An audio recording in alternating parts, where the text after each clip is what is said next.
Welcome. Tonight's reading comes from the quiet corners of Victorian literature, where quiet villages, old houses, and familiar rooms sometimes conceal something unexpected.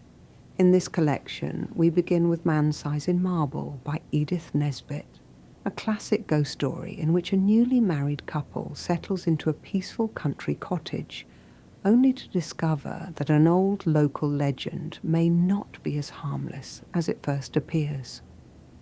After that, we continue with a longer and more reflective tale, The Open Door by Margaret Oliphant, a story of family secrets, memory, and a strange influence that seems to reach across the boundary between the living and the dead.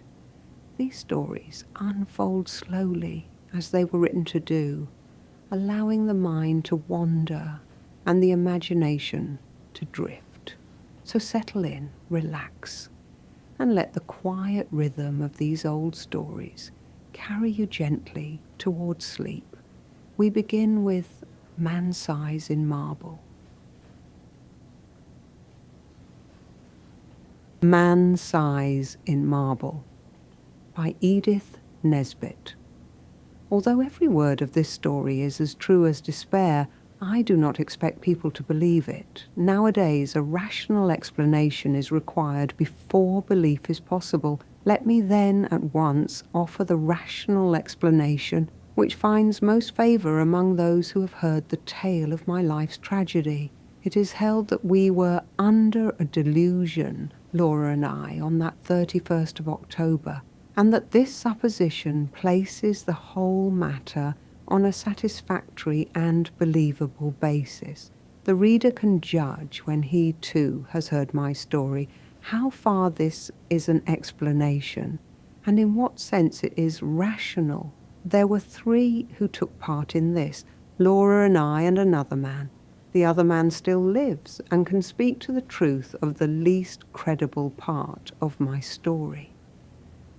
I never in my life knew what it was to have as much money as I required to supply the most ordinary needs, good colours, books and cab fares, and when we were married we knew quite well that we should only be able to live at all by strict punctuality and attention to business. I used to paint in those days, and Laura used to write, and we felt sure we could keep the pot at least simmering. Living in town was out of the question, so we went to look for a cottage in the country which should be at once sanitary and picturesque.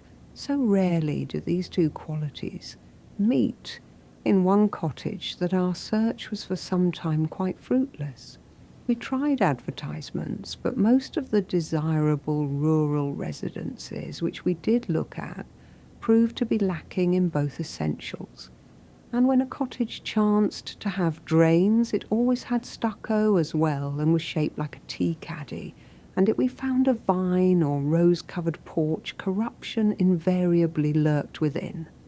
Our minds got so befogged by the eloquence of house agents and the rival disadvantages of the fever traps and outrages to beauty which we had seen and scorned, that I very much doubt whether either of us on our wedding morning knew the difference between a house and a haystack. But when we got away from friends and house agents on our honeymoon, our wits grew clear again, and we knew a pretty cottage when at last we saw one. It was at Brenzett, a little village set on a hill over against the southern marshes.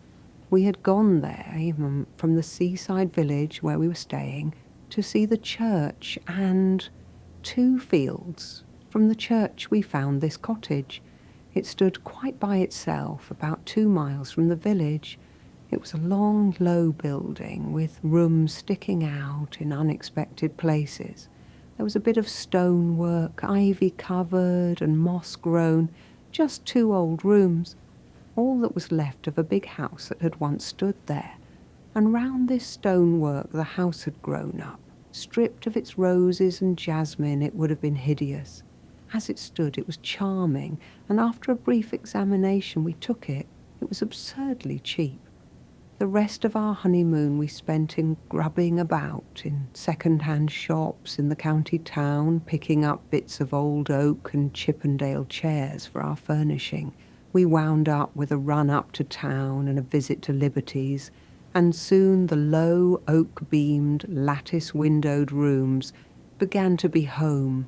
There was a jolly old-fashioned garden with grass paths and no end of hollyhocks and sunflowers and big lilies. From the window you could see the marsh pastures, and beyond them the blue, thin line of the sea. We were as happy as the summer was glorious, and settled down into work sooner than we ourselves expected. I was never tired of sketching the view and the wonderful cloud effects from the open lattice, and Laura would sit at the table and write verses about them, in which I mostly played the part of foreground. We got a tall old peasant woman to do for us. Her face and figure were good, though her cooking was of the humbliest, but she understood all about gardening and told us all the old names of the coppices and cornfields, and the stories of the smugglers and highwaymen, and better still of the things that walked and of the sights which met one in lonely glens of a starlight night. She was a great comfort to us, because Laura hated housekeeping as much as I loved folklore, and we soon came to leave all the domestic business to Mrs. Dorman, and to use her legends in little magazine stories, which brought in the jingling guinea. We had 3 months of married happiness, and did not have a single quarrel.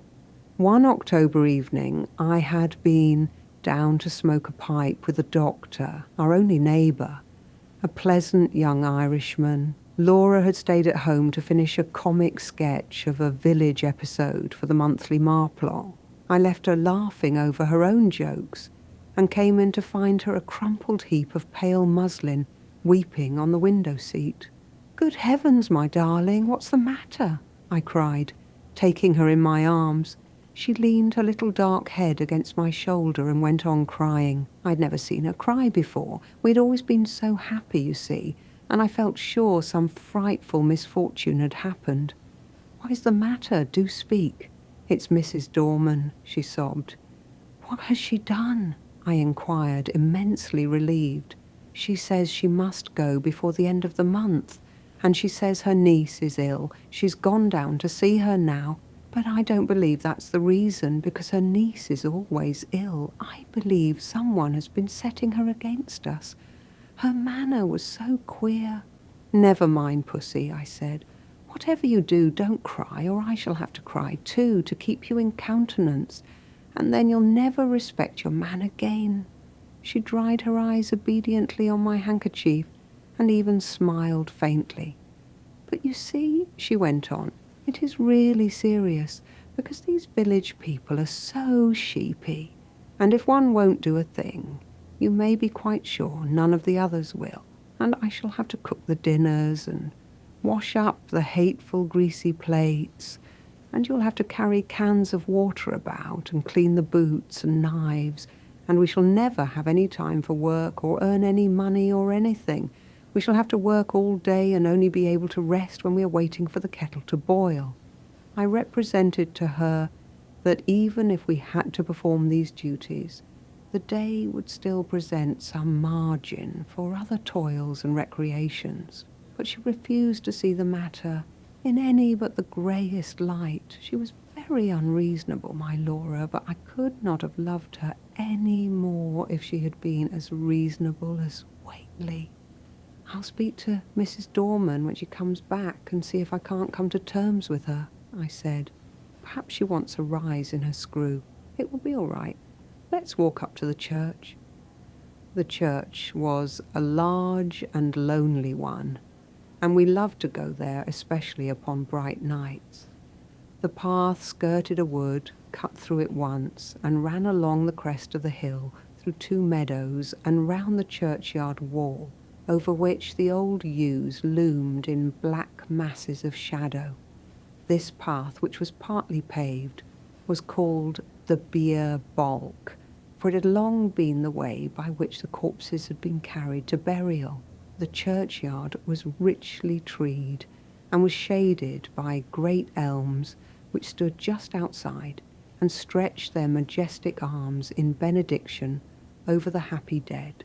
A large low porch let one into the building by a Norman doorway and a heavy oak door studded with iron. Inside, the arches rose into darkness, and between them the reticulated windows, which stood out white in the moonlight. In the chancel, the windows were of rich glass, which showed in faint light their noble colouring, and made the black oak of the choir pews hardly more solid than the shadows. But on each side of the altar lay a grey marble figure of a knight in full plate armour, lying upon a low slab, with hands held up in everlasting prayer. And these figures, oddly enough, were always to be seen if there was any glimmer of light in the church. Their names were lost, but the peasants told of them that they had been fierce and wicked men, marauders by land and sea, who had been the scourge of their time, and had been guilty of deeds so foul that the house they had lived in, the big house, by the way, that had stood on the site of our cottage, had been stricken by lightning and the vengeance of heaven. But for all that, the gold of their heirs had bought them a place in the church, looking at the bad, hard faces reproduced in the marble. This story was easily believed. The church looked at its best and weirdest on that night, for the shadows of the yew trees fell through the windows upon the floor of the nave and touched the pillars with tattered shade. We sat down together without speaking and watched the solemn beauty of the old church with some of that awe which inspired its early builders. We walked to the chancel and looked at the sleeping warriors.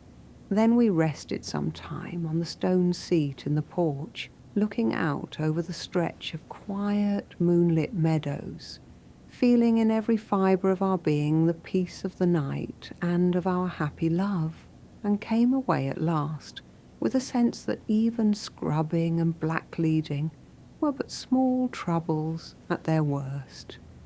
Mrs. Dorman had come back from the village, and I at once invited her to a tete-a-tete. "Now, Mrs. Dorman," I said, when I had got her into my painting room, "what's all this about your not staying with us?" "I should be glad to get away, sir, before the end of the month," she answered with her usual placid dignity. "Have you any fault to find, Mrs. Dorman?" "None at all, sir. You and your lady have always been most kind, I'm sure." "Well, what is it? Are your wages not high enough?" "No, sir, I gets quite enough." "Then why not stay?" "I'd rather not," eyeing with some hesitation. "My niece is ill." "But your niece has been ill ever since we came." No answer, and there was a long and awkward silence. I broke it. "Can't you stay for another month?" I asked. "No, sir, I'm bound to go by Thursday." And this was Monday. "Well, I must say I think you might have let us know before. There's no time now to get anyone else, and your mistress is not fit to do heavy housework. Can't you stay till next week?" "I might be able to come back next week." I was now convinced that all she wanted was a brief holiday, which we should have been willing enough to let her have, as soon as we could get a substitute. "But why must you go this week?" I persisted. "Come, out with it." Mrs. Dorman drew the little shawl which she always wore tightly across her bosom, as though she were cold. Then she said, with a sort of effort, "They say, sir, as this was a big house in Catholic times, and there was a many deeds done here." The nature of the deeds might be vaguely inferred from the inflection of Mrs. Dorman's voice, which was enough to make one's blood run cold. I was glad that Laura was not in the room. She was always nervous, as highly strung natures are, and I felt that these tales about our house told by this old peasant woman, with her impressive manner and contagious credulity, might have made our home less dear to my wife. "Tell me all about it, Mrs. Dorman," I said.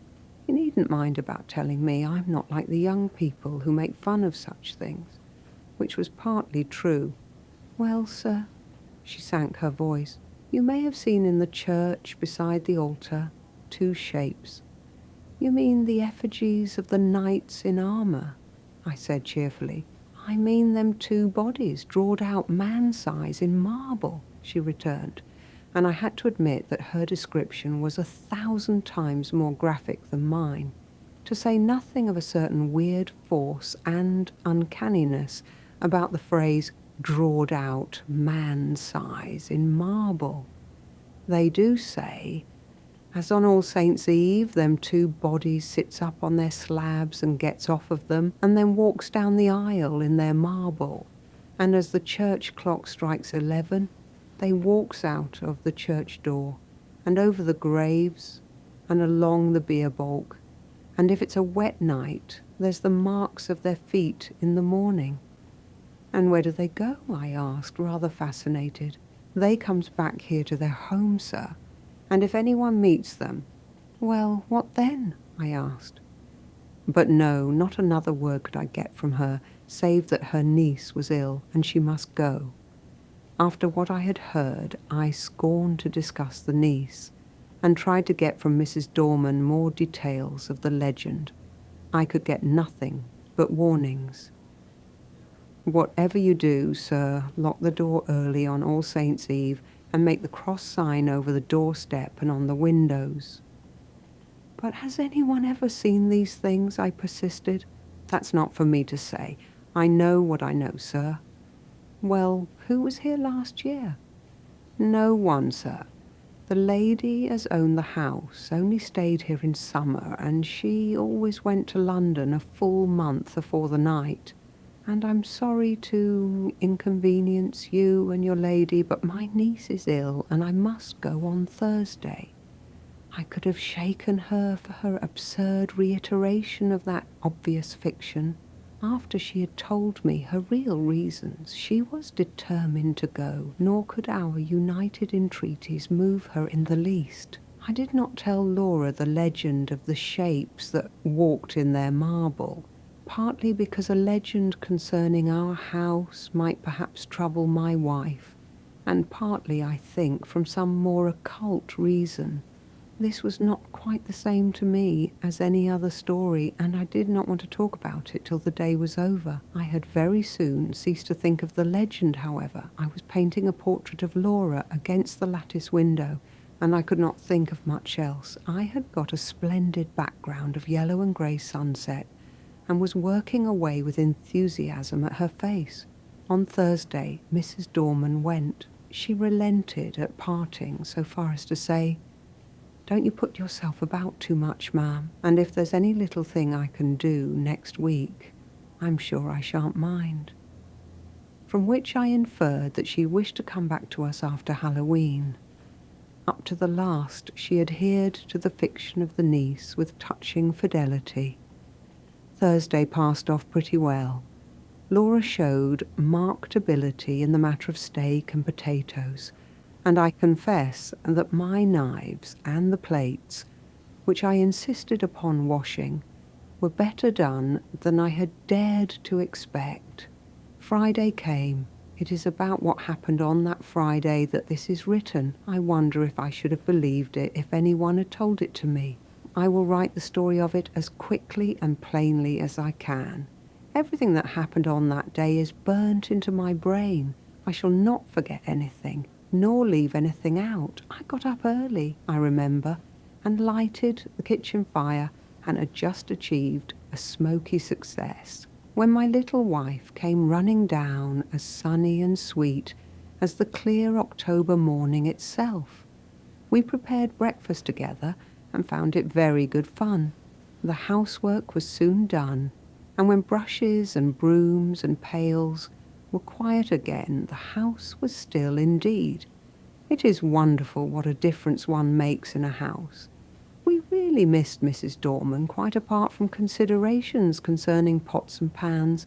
We spent the day in dusting our books and putting them straight, and dined gaily on cold steak and coffee. Laura was, if possible, brighter and gayer and sweeter than usual, and I began to think that a little domestic toil was really good for her. We had never been so merry since we were married, and the walk we had that afternoon was, I think, the happiest time of all my life. When we had watched the deep scarlet clouds slowly pale into leaden grey against a pale green sky, and saw the white mists curl up along the hedgerows in the distant marsh, we came back to the house silently, hand in hand. "You are sad, my darling?" I said half jestingly as we sat down together in our little parlour. I expected a disclaimer, for my own silence had been the silence of complete happiness. To my surprise, she said, "Yes, I think I am sad, or rather I am uneasy. I don't think I'm very well. I have shivered 3 or 4 times since we came in. And it is not cold, is it?" "No," I said, and hoped it was not a chill caught from the treacherous mists that roll up from the marshes in the dying light. No, she said she did not think so. Then, after a silence, she spoke suddenly.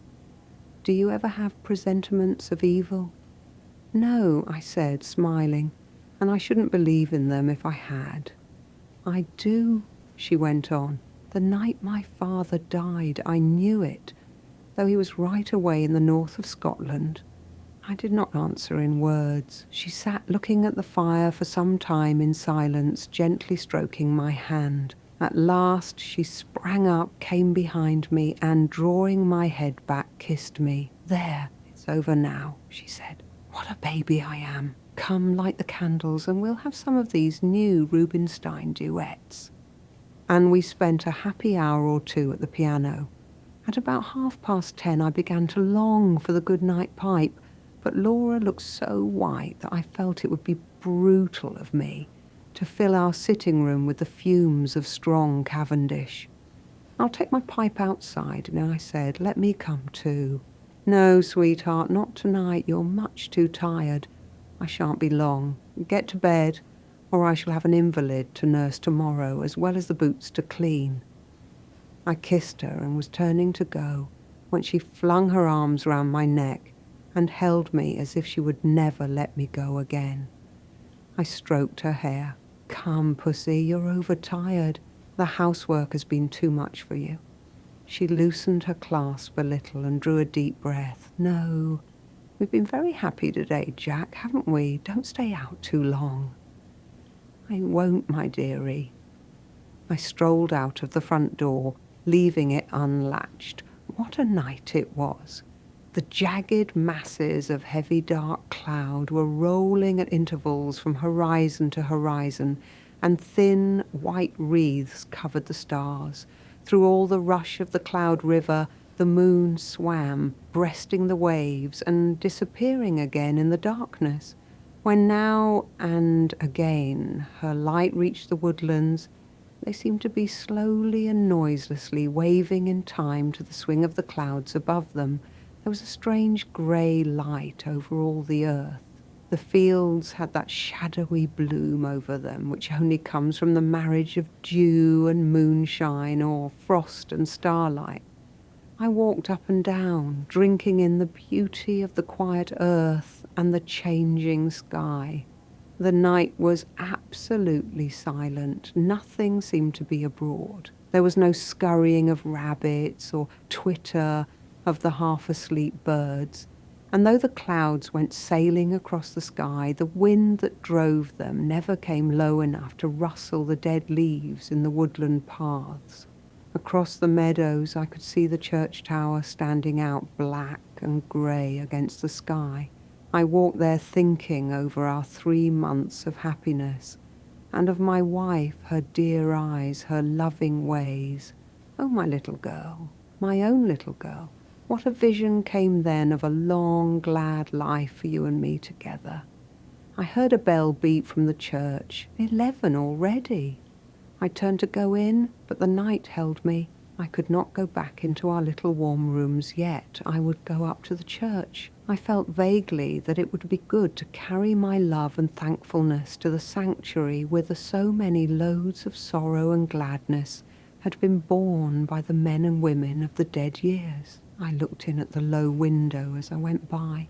Laura was half lying on her chair in front of the fire. I could not see her face, only her little head showed dark against the pale blue wall. She was quite still, asleep no doubt. My heart reached out to her as I went on. There must be a God, I thought, and a God who was good. How otherwise could anything so sweet and dear as she have ever been imagined? I walked slowly along the edge of the wood. A sound broke the stillness of the night. It was a rustling in the wood. I stopped and listened. The sound stopped too. I went on and now distinctly heard another step than mine answer mine like an echo. It was a poacher or a wood stealer, most likely, for these were not unknown in our Arcadian neighbourhood.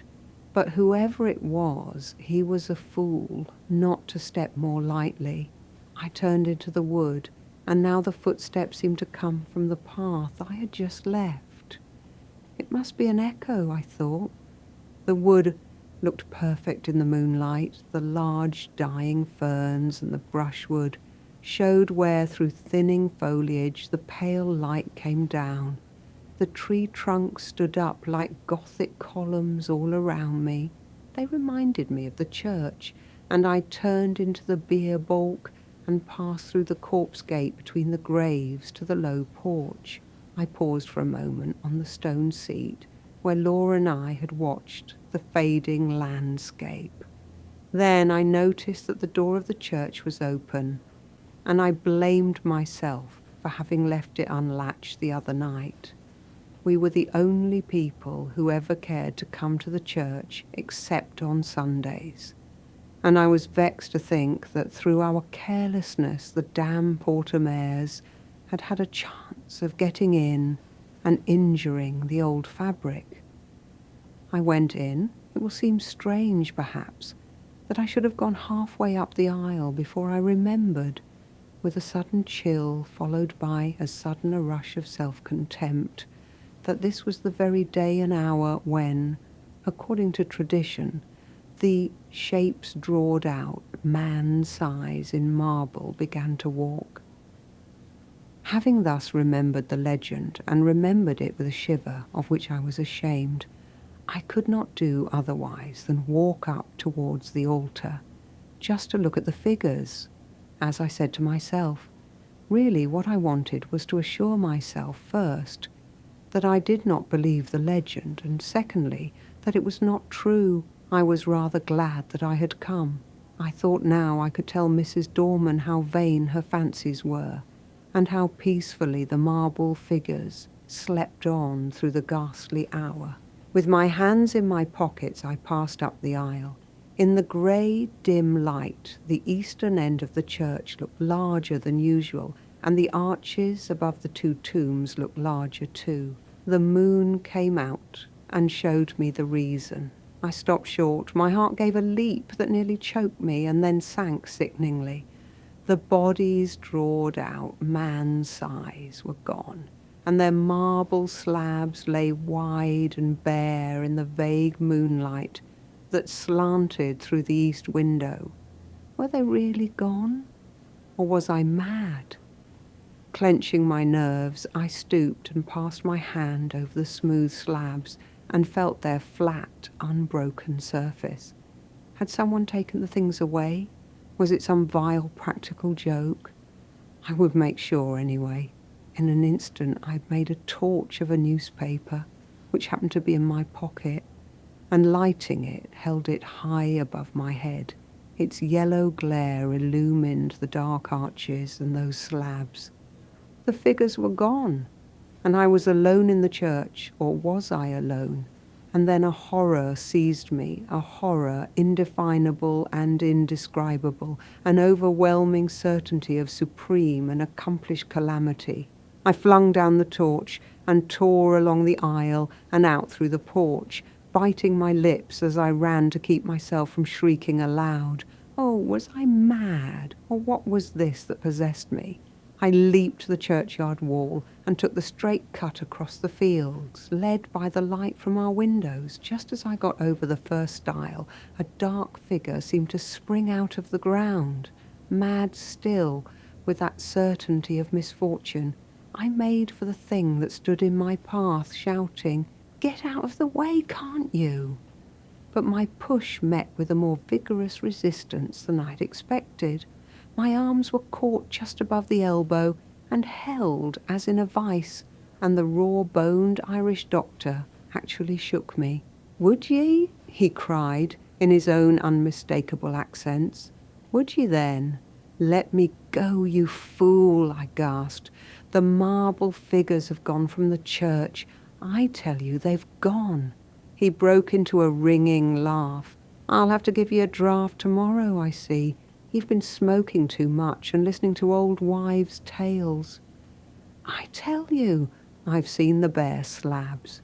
"Well, come back with me. I'm going up to old Palmer's. His daughter's ill. We'll look in at the church and let me see the bare slabs." "You go if you like," I said, a little less frantic for his laughter. "I'm going home to my wife." "Rubbish, man," said he. "Do you think I'll permit of that? Are you to go saying all your life that you've seen solid marble endowed with vitality, and me to go all me life saying, 'You were a coward'? No, sir, you shan't do it." The night air, a human voice, and I think also the physical contact with this 6 feet of solid common sense brought me back a little to my ordinary self, and the word coward was a mental shower bath. "Come on then," I said sullenly. "Perhaps you're right." He still held my arm tightly. We got over the stile and back to the church. All was still as death. The place smelt very damp and earthy. We walked up the aisle. I'm not ashamed to confess that I shut my eyes. I knew the figures would not be there. I heard Kelly strike a match. "Here they are, you see, right enough. You've been dreaming or drinking, asking your pardon for the imputation." I opened my eyes. By Kelly's expiring vesta, I saw 2 shapes lying in their marble on their slabs. I drew a deep breath and caught his hand. "I'm awfully indebted to you," I said. "It must have been some trick of light, or I have been working rather hard. Perhaps that's it. Do you know, I was quite convinced they were gone." "I'm aware of that," he answered rather grimly. "You'll have to be careful of that brain of yours, my friend, I assure ye." He was leaning over and looking at the right-hand figure, whose stony face was the most villainous and deadly in expression. "By Jove," he said, "something has been afoot here. This hand is broken." And so it was. I was certain that it had been perfect the last time Laura and I had been there. "Perhaps someone has tried to remove them," said the young doctor. "That won't account for my impression," I objected. "Too much painting and tobacco will account for that well enough." "Come along," I said, "or my wife will be getting anxious. You'll come in and have a drop of whiskey and drink confusion to ghosts and better sense to me. I ought to go up to Palmer's, but it's so late now, I'd best leave it till the morning." He replied, "I was kept late at the Union, and I've had to see a lot of people since. All right, I'll come back with ye." I think he fancied I needed him more than did Palmer's girl, so discussing how such an illusion could have been possible, and deducing from this experience large generalities concerning ghostly apparitions, we walked up to our cottage. We saw, as we walked up the garden path, that bright light streamed out of the front door, and presently saw that the parlour door was open too. Had she gone out? "Come in," I said, and Dr. Kelly followed me into the parlour. It was all ablaze with candles, not only the wax ones, but at least a dozen guttering, glaring tallow dips, stuck in vases and ornaments in unlikely places, Light, I knew, was Laura's remedy for nervousness. Poor child, why had I left her? Brute that I was. We glanced round the room, and at first we did not see her. The window was open, and the draught set all the candles flaring one way. Her chair was empty, and her handkerchief and book lay on the floor. I turned to the window. There, in the recess of the window, I saw her. Oh, my child, my love, had she gone to that window to watch for me? And what had come into the room behind her? To what had she turned with that look of frantic fear and horror? Oh, my little one, had she thought that it was I whose step she heard, and turned to meet what? She'd fallen back across a table in the window, and her body lay half on it and half on the window seat, and her head hung down over the table, the brown hair loosened and fallen to the carpet. Her lips were drawn back, and her eyes wide, wide open. They saw nothing now. What had they seen last? The doctor moved towards her, but I pushed him aside and sprang to her, caught her in my arms and cried, "It's all right, Laura. I've got you safe, wifey." She fell into my arms in a heap. I clasped her and kissed her and called her by all her pet names, but I think I knew all the time that she was dead. Her hands were tightly clenched. In one of them she held something fast. When I was quite sure that she was dead, and that nothing mattered at all any more, I let him open her hand to see what she held. It was a grey marble finger. The Open Door by Margaret Oliphant. I took the house of Brentwood on my return from India in 18 for the temporary accommodation of my family until I could find a permanent home for them. It had many advantages which made it peculiarly appropriate. It was within reach of Edinburgh, and my boy Roland, whose education had been considerably neglected, could go in and out to school, which was thought to be better for him than either leaving home altogether or staying there always with a tutor.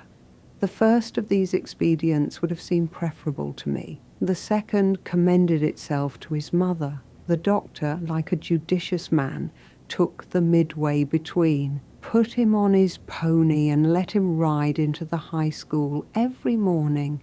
It will do him all the good in the world, Dr. Simpson said. And when it is bad weather, there is the train. His mother accepted this solution of the difficulty more easily than I could have hoped, and our pale-faced boy, who had never known anything more invigorating than Simla, began to encounter the brisk breezes of the north in the subdued severity of the month of May. Before the time of the vacation in July, we had the satisfaction of seeing him begin to acquire something of the brown and ruddy complexion of his schoolfellows. The English system did not commend itself to Scotland in these days. There was no Little Eton at Vet's, nor do I think, if there had been, that a genteel exotic of that class would have tempted either my wife or me. The lad was doubly precious to us, being the only one left us of many, and he was fragile in body, we believed, and deeply sensitive in mind. To keep him at home and yet to send him to school, to combine the advantages of the two systems, seemed to be everything that could be desired. The two girls also found at Brentwood everything they wanted. They were near enough to Edinburgh to have masters and lessons as many as they required for completing that never-ending education which the young people seem to require nowadays. Their mother married me when she was younger than Agatha, and I should like to see them improve upon their mother. I myself was then no more than 25, an age at which I see the young fellows now groping about them with no notion what they are going to do with their lives. However, I suppose every generation has a conceit of itself which elevates it, in its own opinion, above that which comes after it. Brentwood stands on that fine and wealthy slope of country one of the richest in Scotland, which lies between the Pentland Hills and the Firth.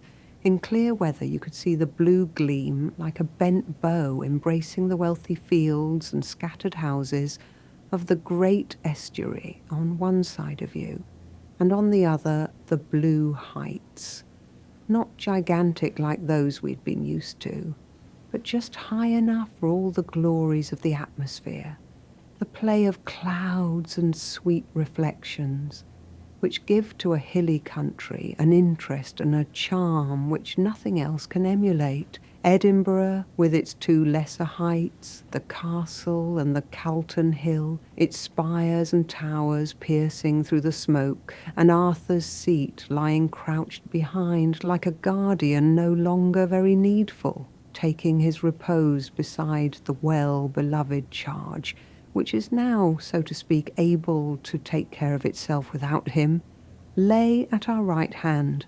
From the lawn and drawing-room windows we could see all these varieties of landscape.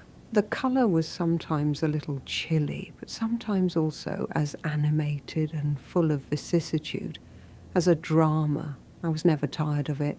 Its colour and freshness revived the eyes, which had grown weary of arid plains and blazing skies. It was always cheery and fresh and full of repose. The village of Brentwood lay almost under the house, on the other side of the deep little ravine, down which a stream, which ought to have been a lovely, wild and frolicsome little river, flowed between its rocks and trees. The river, like so many in that district, had, however, in its earlier life been sacrificed to trade, and was grimy with paper making. But this did not affect our pleasure in it, so much as I have known it to affect other streams. Perhaps our water was more rapid, perhaps less clogged with dirt and refuse. Our side of the dell was charmingly accidente and clothed with fine trees, through which various paths wound down to the riverside and to the village bridge which crossed the stream. The village lay in the hollow and climbed with very prosaic houses the other side. Village architecture does not flourish in Scotland. The blue slates and the grey stone are sworn foes to the picturesque, and though I do not, for my own part, dislike the interior of an old-fashioned hewed and galleried church, with its little family settlements on all sides, the square box outside, with its bit of a spire like a handle to lift it by, is not an improvement to the landscape. Still a cluster of houses on differing elevations with scraps of garden coming in between, a hedgerow with clothes laid out to dry, the opening of a street with its rural sociability, the women at their doors, the slow wagon lumbering along, gives a centre to the landscape. It was cheerful to look at, and convenient in 100 ways. Within ourselves we had walks in plenty, the glen being always beautiful in all its phases, whether the woods were green in the spring or ruddy in the autumn. In the park which surrounded the house were the ruins of the former mansion of Brentwood, a much smaller and less important house than the solid Georgian edifice which we inhabited. The ruins were picturesque, however, and gave importance to the place. Even we, who were but temporary tenants, felt a vague pride in them, as if they somehow reflected a certain consequence upon ourselves. The old building had the remains of a tower, an indistinguishable mass of mason work, overgrown with ivy, and the shells of walls attached to this were half filled up with soil. I had never examined it closely, I am ashamed to say. There was a large room, or what had been a large room, with the lower part of the window still existing, on the principal floor, and underneath other windows which were perfect, though half filled up with fallen soil, and waving with a wild growth of brambles and chance growths of all kinds. This was the oldest part of all. At a little distance were some very commonplace and disjointed fragments of building, one of them suggesting a certain pathos by its very commonness, and the complete wreck which it showed. This was the end of a low gable, a bit of grey wall, all encrusted with lichens, in which was a common doorway. Probably it had been a servant's entrance, a back door, or opening into what are called the offices in Scotland. No offices remained to be entered. Pantry and kitchen had all been swept out of being, but there stood the doorway open and vacant, free to all the winds, to the rabbits, and every wild creature. It struck my eye the first time I went to Brentwood, like a melancholy comment upon a life that was over, a door that led to nothing, closed once perhaps with anxious care, bolted and guarded, now void of any meaning. It impressed me, I remember, from the first, so perhaps it may be said that my mind was prepared to attach to it an importance which nothing justified. The summer was a very happy period of repose for us all. The warmth of Indian suns was still in our veins. It seemed to us that we could never have enough of the greenness, the dewiness, the freshness of the northern landscape. Even its mists were pleasant to us, taking all the fever out of us and pouring in vigour and refreshment. In autumn we followed the fashion of the time and went away for change which we did not in the least require. It was when the family had settled down for the winter, when the days were short and dark, and the rigorous rain of frost upon us, that the incidents occurred which alone could justify me in intruding upon the world my private affairs. These incidents were, however, of so curious a character that I hope my inevitable references to my own family and pressing personal interests will meet with a general pardon. I was absent in London when these events began. In London, an old Indian plunges back into the interests with which all his previous life has been associated, and meets old friends at every step. I had been circulating among some half-dozen of these, enjoying the return to my former life in shadow, though I had been so thankful in substance to throw it aside, and had missed some of my home letters, what with going down from Friday to Monday to old Bembo's place in the country, and stopping on the way back to dine and sleep at Sellers, and to take a look into Cross's stables, which occupied another day. It is never safe to miss one's letters. In this transitory life, as the prayer book says, how can one ever be certain what is going to happen? All was well at home. I knew exactly, I thought, what they would have to say to me. The weather has been so fine that Roland has not once gone by train, and he enjoys the ride beyond anything. Dear Papa, be sure that you don't forget anything, but bring us so and so, and so and so, a list as long as my arm. Dear girls and dearer mother, I would not for the world have forgotten their commissions or lost their little letters for all the Bembos and Crosses in the world. But I was confident in my home comfort and peacefulness. When I got back to my club, however, 3 or 4 letters were lying for one, upon some of which I noticed the immediate urgent, which old-fashioned people and anxious people still believe will influence the post office and quicken the speed of the mails. I was about to open one of these when the club porter brought me 2 telegrams, one of which, he said, had arrived the night before. I opened, as was to be expected, the last first, and this was what I read. Why don't you come or answer? For God's sake, come. He's much worse. This was a thunderbolt to fall upon a man's head who had one only son, and he the light of his eyes. The other telegram, which I opened with hands trembling so much that I lost time by my haste, was to much the same purport. No better. Doctor afraid of brain fever. Calls for you day and night. Let nothing detain you. The first thing I did was to look up the timetables to see if there was any way of going off sooner than by the night train, though I knew well enough there was not. And then I read the letters, which furnished, alas, too clearly, all the details. They told me that the boy had been pale for some time with a scared look. His mother had noticed it before I left home, but would not say anything to alarm me.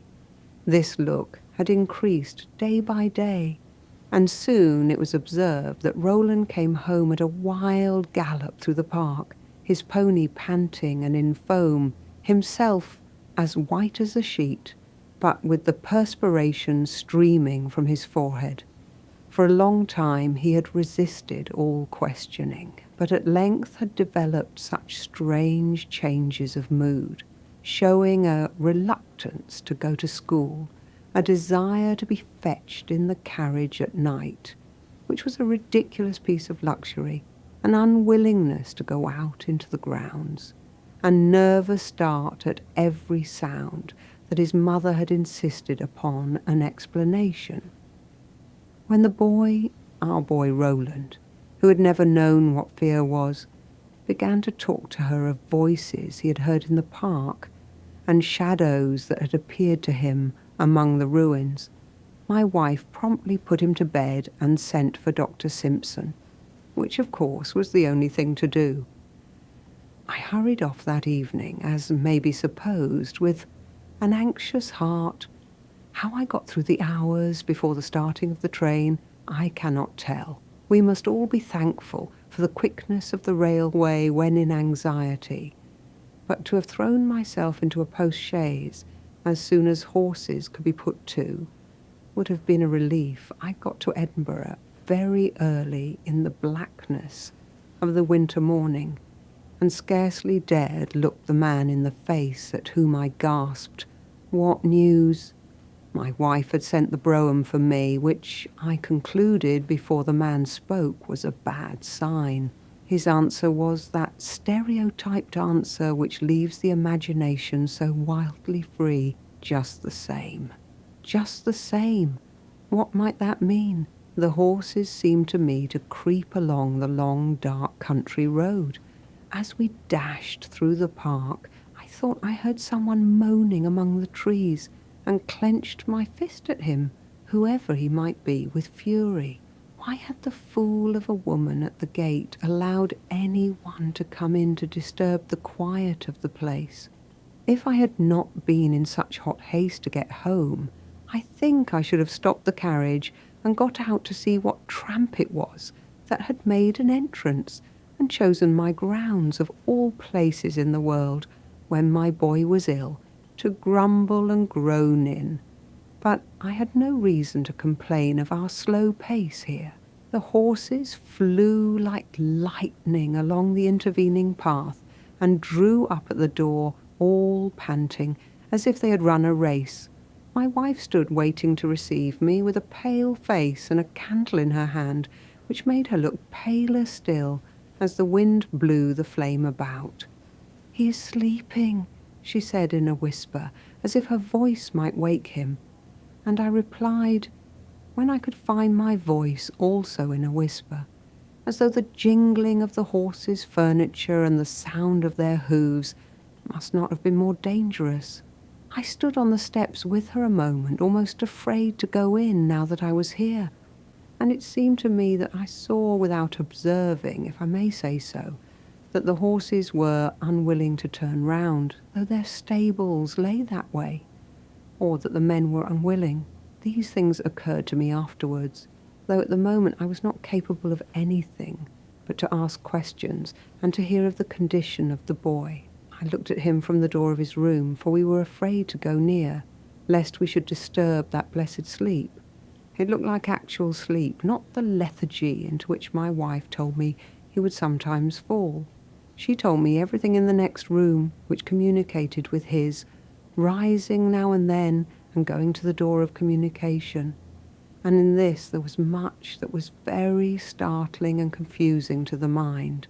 It appeared that ever since the winter began, since it was early dark, and night had fallen before his return from school, he'd been hearing voices among the ruins. At first only a groaning, he said, at which his pony was as much alarmed as he was, but by degrees a voice. The tears ran down my wife's cheeks as she described to me how he would start up in the night and cry out, "Oh, mother, let me in! Oh, mother, let me in!" with a pathos which rent her heart, and she sitting there all the time only longing to do everything his heart could desire. But though she would try to soothe him, crying, "You are at home, my darling. I am here. Don't you know me? Your mother is here," he would only stare at her and after a while spring up again with the same cry. At other times he would be quite reasonable, she said, asking eagerly when I was coming, but declaring that he must go with me as soon as I did so, to let them in.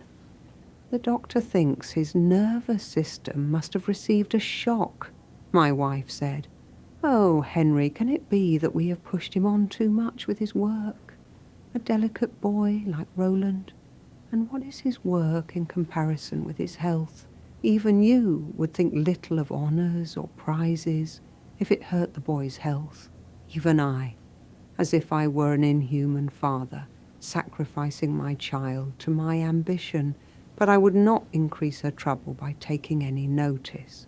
After a while they persuaded me to lie down, to rest, and to eat, none of which things had been possible since I received their letters.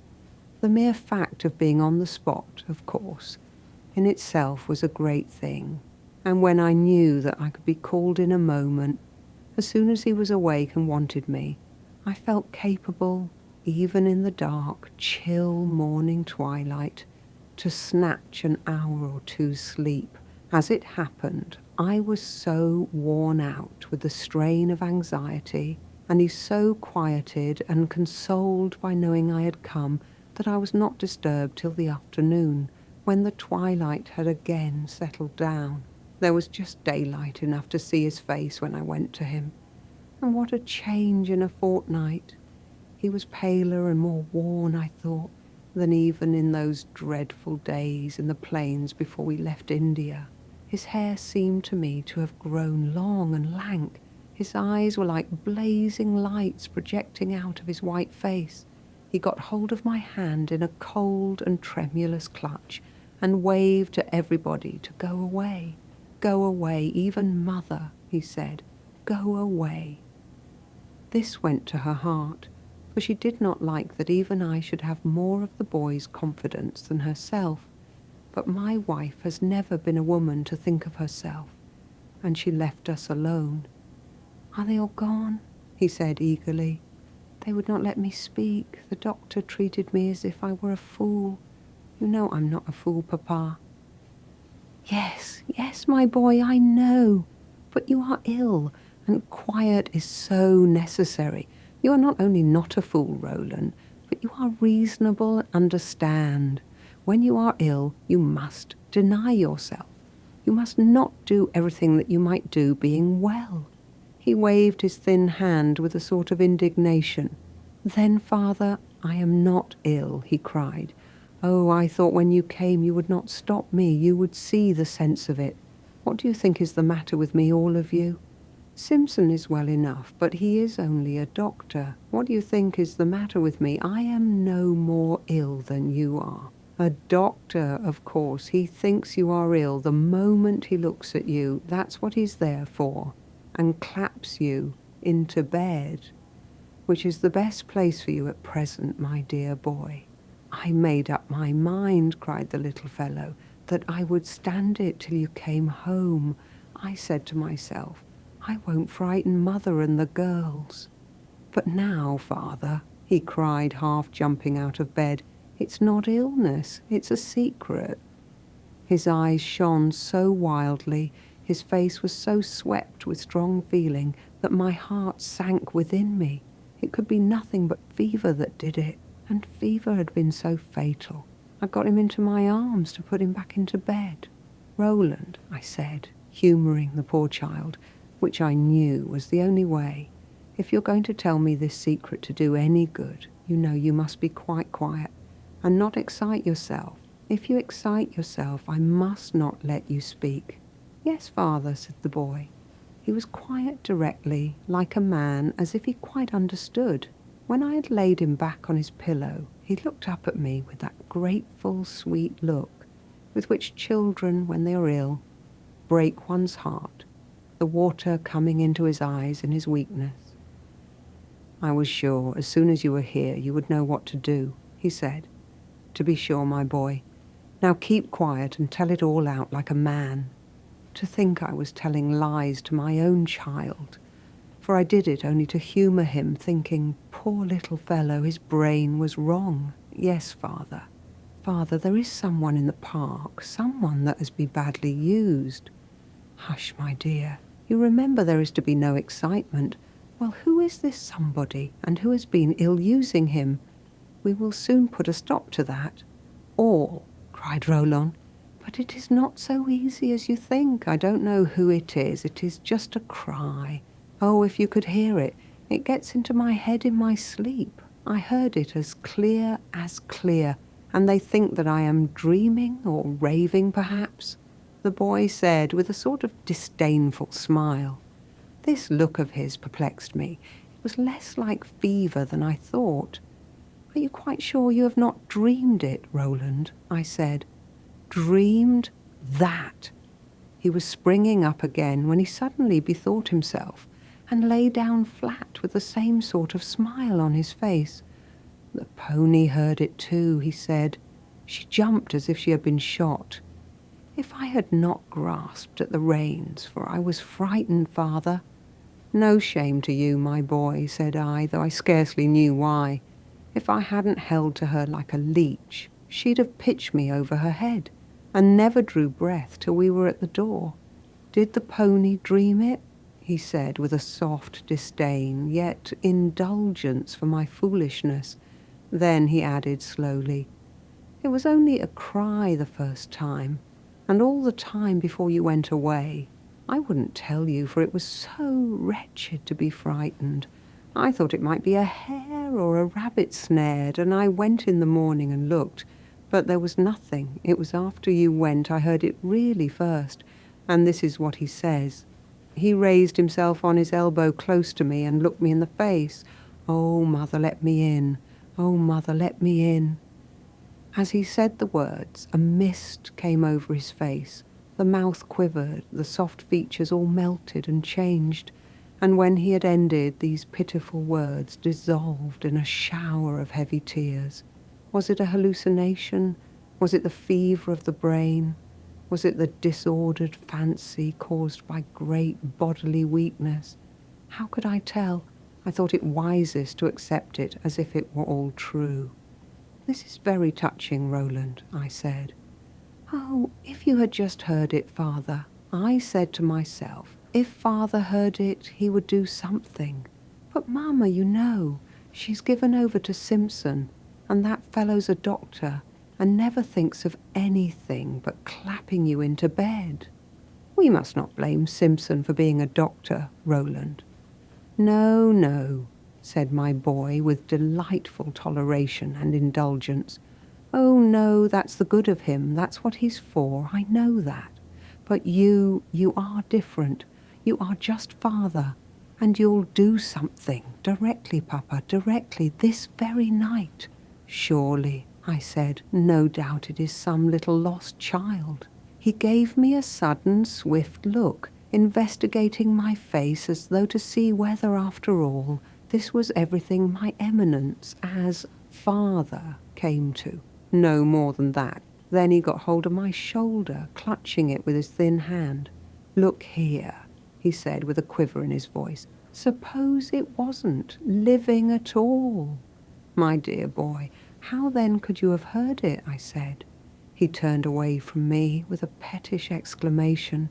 "As if you didn't know better than that." "Do you want to tell me it is a ghost?" I said. Roland withdrew his hand. His countenance assumed an aspect of great dignity and gravity. A slight quiver remained about his lips. "Whatever it was, you always said we were not to call names. It was something in trouble. Oh, father, in terrible trouble." "But my boy," I said. I was at my wit's end. If it was a child that was lost, or any poor human creature. But Roland, what do you want me to do? I should know if I was you, said the child eagerly. That is what I always said to myself. Father will know. Oh, Papa, Papa, to have to face it night after night in such terrible, terrible trouble, and never to be able to do it any good. I don't want to cry. It's like a baby, I know. But what can I do else? Out there all by itself in the ruin, and nobody to help it. I can't bear it. I can't bear it, cried my generous boy. And in his weakness he burst out, after many attempts to restrain it, into a great childish fit of sobbing and tears. I do not know that I ever was in a greater perplexity in my life, and afterwards, when I thought of it, there was something comic in it too. It is bad enough to find your child's mind possessed with the conviction that he has seen or heard a ghost, but that he should require you to go instantly and help that ghost was the most bewildering experience that had ever come my way. I am a sober man myself and not superstitious, at least any more than everybody is superstitious. Of course I do not believe in ghosts, but I don't deny any more than other people that there are stories which I cannot pretend to understand. My blood got a sort of chill in my veins at the idea that Roland should be a ghost seer, for that generally means a hysterical temperament and weak health, and all that men most hate and fear for their children. But that I should take up his ghost and right its wrongs and save it from its trouble was such a mission as was enough to confuse any man. I did my best to console my boy without giving any promise of this astonishing kind, but he was too sharp for me. He would have none of my caresses, with sobs breaking in at intervals upon his voice, and the raindrops hanging on his eyelids. He yet returned to the charge. It will be there now. It will be there all the night. Oh, think, Papa, think if it was me. I can't rest for thinking of it. Don't, he cried, putting away my hand. Don't. You go and help it, and Mother can take care of me. But, Roland, what can I do? My boy opened his eyes, which were large with weakness and fever, and gave me a smile such, I think, as sick children only know the secret of. I was sure you would know as soon as you came. I always said, Father will know. And Mother, he cried, with a softening of repose upon his face, his limbs relaxing, his form sinking with a luxurious ease in his bed. Mother can come and take care of me. I called her and saw him turn to her with the complete dependence of a child. And then I went away and left them, as perplexed a man as any in Scotland. I must say, however, I had this consolation, that my mind was greatly eased about Roland. He might be under a hallucination, but his head was clear enough, and I did not think him so ill as everybody else did. The girls were astonished even at the ease with which I took it. How do you think he is? They said in a breath, coming round me, laying hold of me. Not half so ill as I expected, I said. Not very bad at all. Oh, Papa, you are a darling, cried Agatha, kissing me and crying upon my shoulder, while little Jeanie, who was as pale as Roland, clasped both her arms round mine and could not speak at all. I knew nothing about it, not half so much as Simpson, but they believed in me. They had a feeling that all would go right now. God is very good to you when your children look to you like that. It makes one humble, not proud. I was not worthy of it. And then I recollected that I had to act the part of a father to Roland's ghost, which made me almost laugh, though I might just as well have cried. It was the strangest mission that ever was entrusted to mortal man.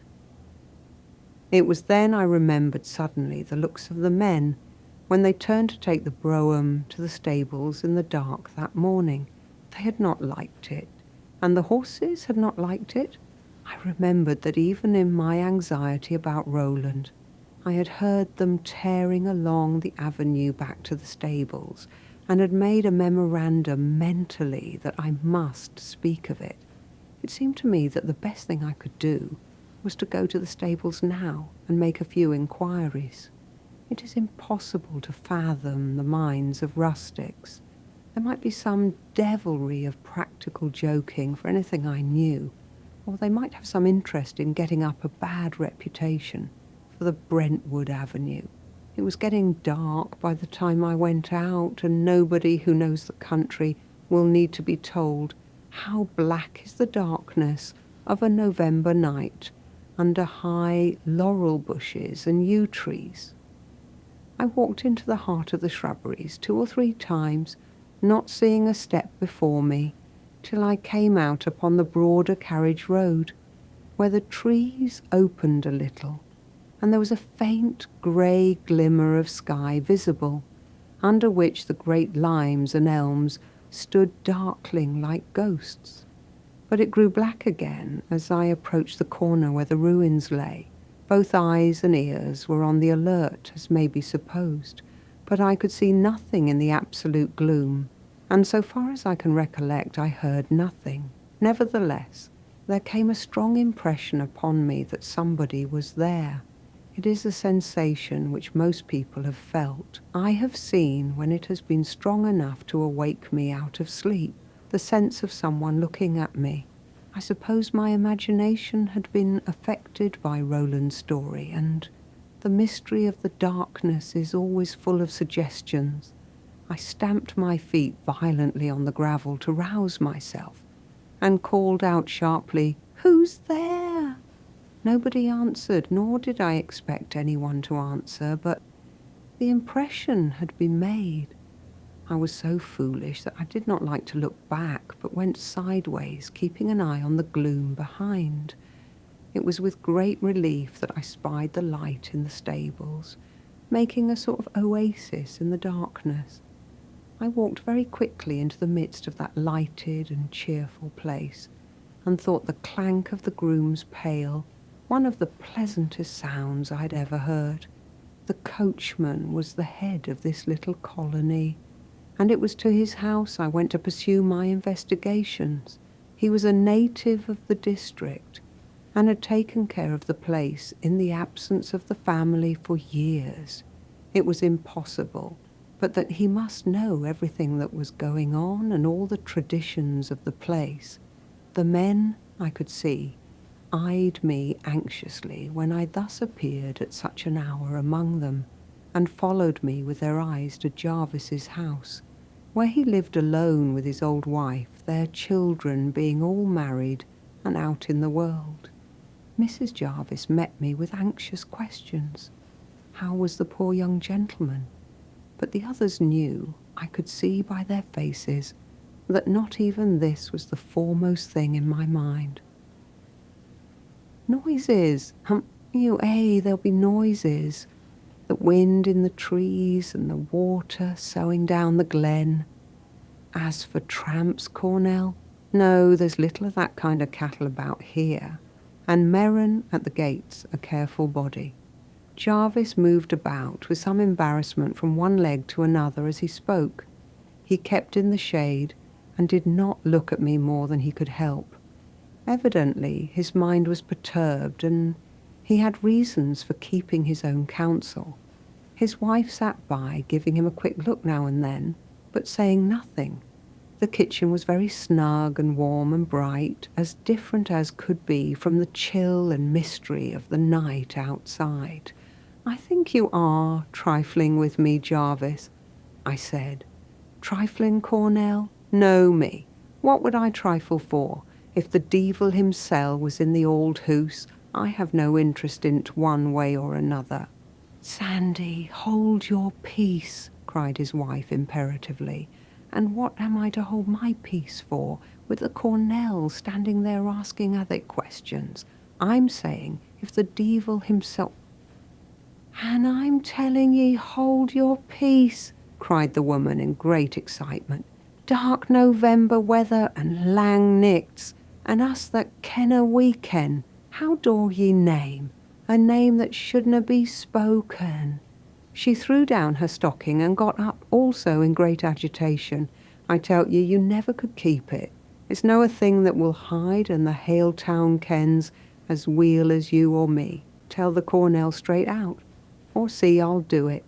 I dinna hold with your secrets, and a secret that the hale town kens. She snapped her fingers with an air of large disdain. As for Jarvis, ruddy and big as he was, he shrank to nothing before this decided woman. He repeated to her 2 or 3 times her own adjuration, "Hold your peace." Then, suddenly changing his tone, cried out, "Tell him then, confound ye. I'll wash my hands out. If a' the ghosts in Scotland were in the old hoose, is that ony concern o' mine?" After this, I elicited without much difficulty the whole story.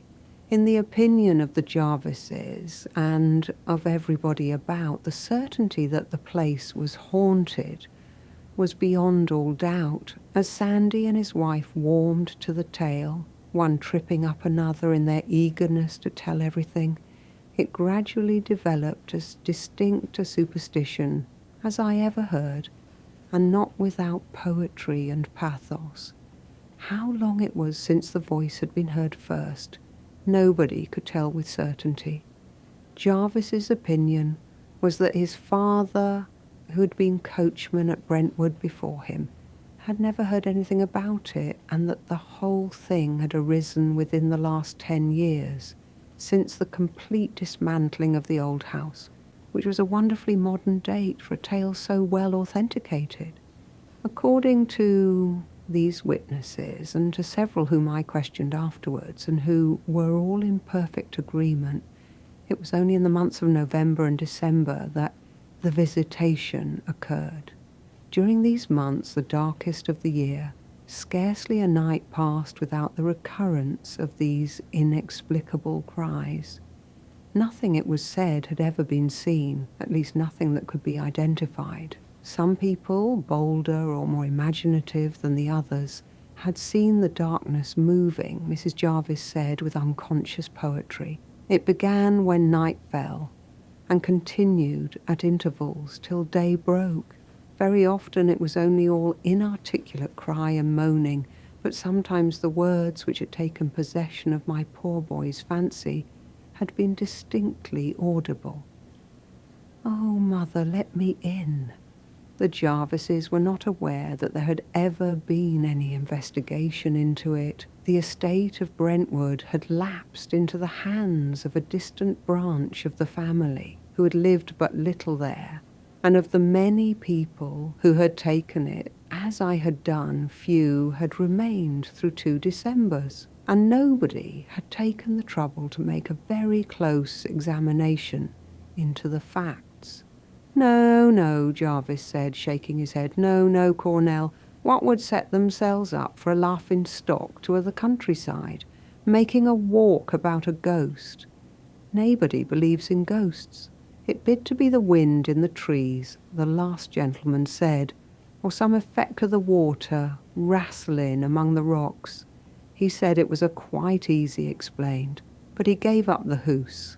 And when you cam, Cornell, we were all for anxious you should never hear. What for should I have spoiled the bargain and hammered the property for no thing?" "Do you call my child's life nothing?" I said, in the trouble of the moment, unable to restrain myself.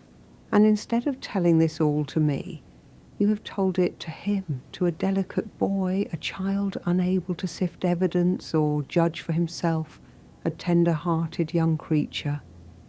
I was walking about the room with an anger all the hotter that I felt it to be most likely quite unjust. My heart was full of bitterness against the stolid retainers of a family who were content to risk other people's children and comfort rather than let a house be empty. If I had been warned, I might have taken precautions or left the place or sent Roland away. 100 things which now I could not do. And here I was with my boy in a brain fever, and his life, the most precious life on earth, hanging in the balance, dependent on whether or not I could get to the reason of a commonplace ghost story. I paced about in high wrath, not seeing what I was to do, for to take Roland away, even if he were able to travel, would not settle his agitated mind. And I feared even that a scientific explanation of refracted sound or reverberation, or any other of the easy certainties with which we elder men are silenced, would have very little effect upon the boy. "Cornell," said Jarvis solemnly, "and she'll bear me witness. The young gentleman never heard a word from me, no, nor from either groom or gardener. I'll gie ye my word for that. In the first place, he's no a lad that invites ye to talk. There are some that are, and some that arena. Some will draw ye on till you've telt them of the clatter of the town, and how ye ken, and whiles mair. But Maister Roland, his mind's fur of his books. He's aye civil and kind, and a fine lad, but no that sort. And ye see it's for our interest, Cornell, that you should stay at Brentwood. I took it upon me mysel to pass the word. No a syllable to Maister Roland, nor to the young leddies, no a syllable. The women servants, that have little reason to be out at night, ken little or nothing about it, and some think it grand to have a ghost, so long as they know in the way of coming across it. If you had been telt the story to begin with, maybe ye would have thought so yourself." This was true enough, though it did not throw any light upon my perplexity. If we'd heard of it to start with, it is possible that all the family would have considered the possession of a ghost a distinct advantage. It is the fashion of the times. We never think what a risk it is to play with young imaginations, but cry out in the fashionable jargon, "A ghost!" and nothing else was wanted to make it perfect. I should not have been above this myself. I should have smiled, of course, at the idea of the ghost at all, but then to feel that it was mine would have pleased my vanity. Oh, yes, I claim no exemption. The girls would have been delighted. I could fancy their eagerness, their interest and excitement. No, if we had been told, it would have done no good. We should have made the bargain all the more eagerly, the fools that we are. "And there has been no attempt to investigate it," I said, "to see what it really is?" "Hey, Cornell," said the coachman's wife, "what would investigate, as ye call it? A thing that nobody believes in. Ye would be the laughing stock of the countryside, as my man says." "But you believe in it," I said, turning upon her hastily. The woman was taken by surprise. She made a step backward out of my way. "Lord Cornell, how you frighten a body, me! There's awful strange things in this world. An unlearned person doesn't know what to think, but the minister and the gentry, they just laugh in your face, inquire into the thing that is not. Nah, we just let it be." "Come with me, Jarvis," I said hastily, "and we'll make an attempt at least. Say nothing to the men or to anybody. I'll come back after dinner and we'll make a serious attempt to see what it is, if it is anything. If I hear it, which I doubt, you may be sure I shall never rest till I make it out. Be ready for me about 10 o'clock. "Me, Cornell," Jarvis said in a faint voice.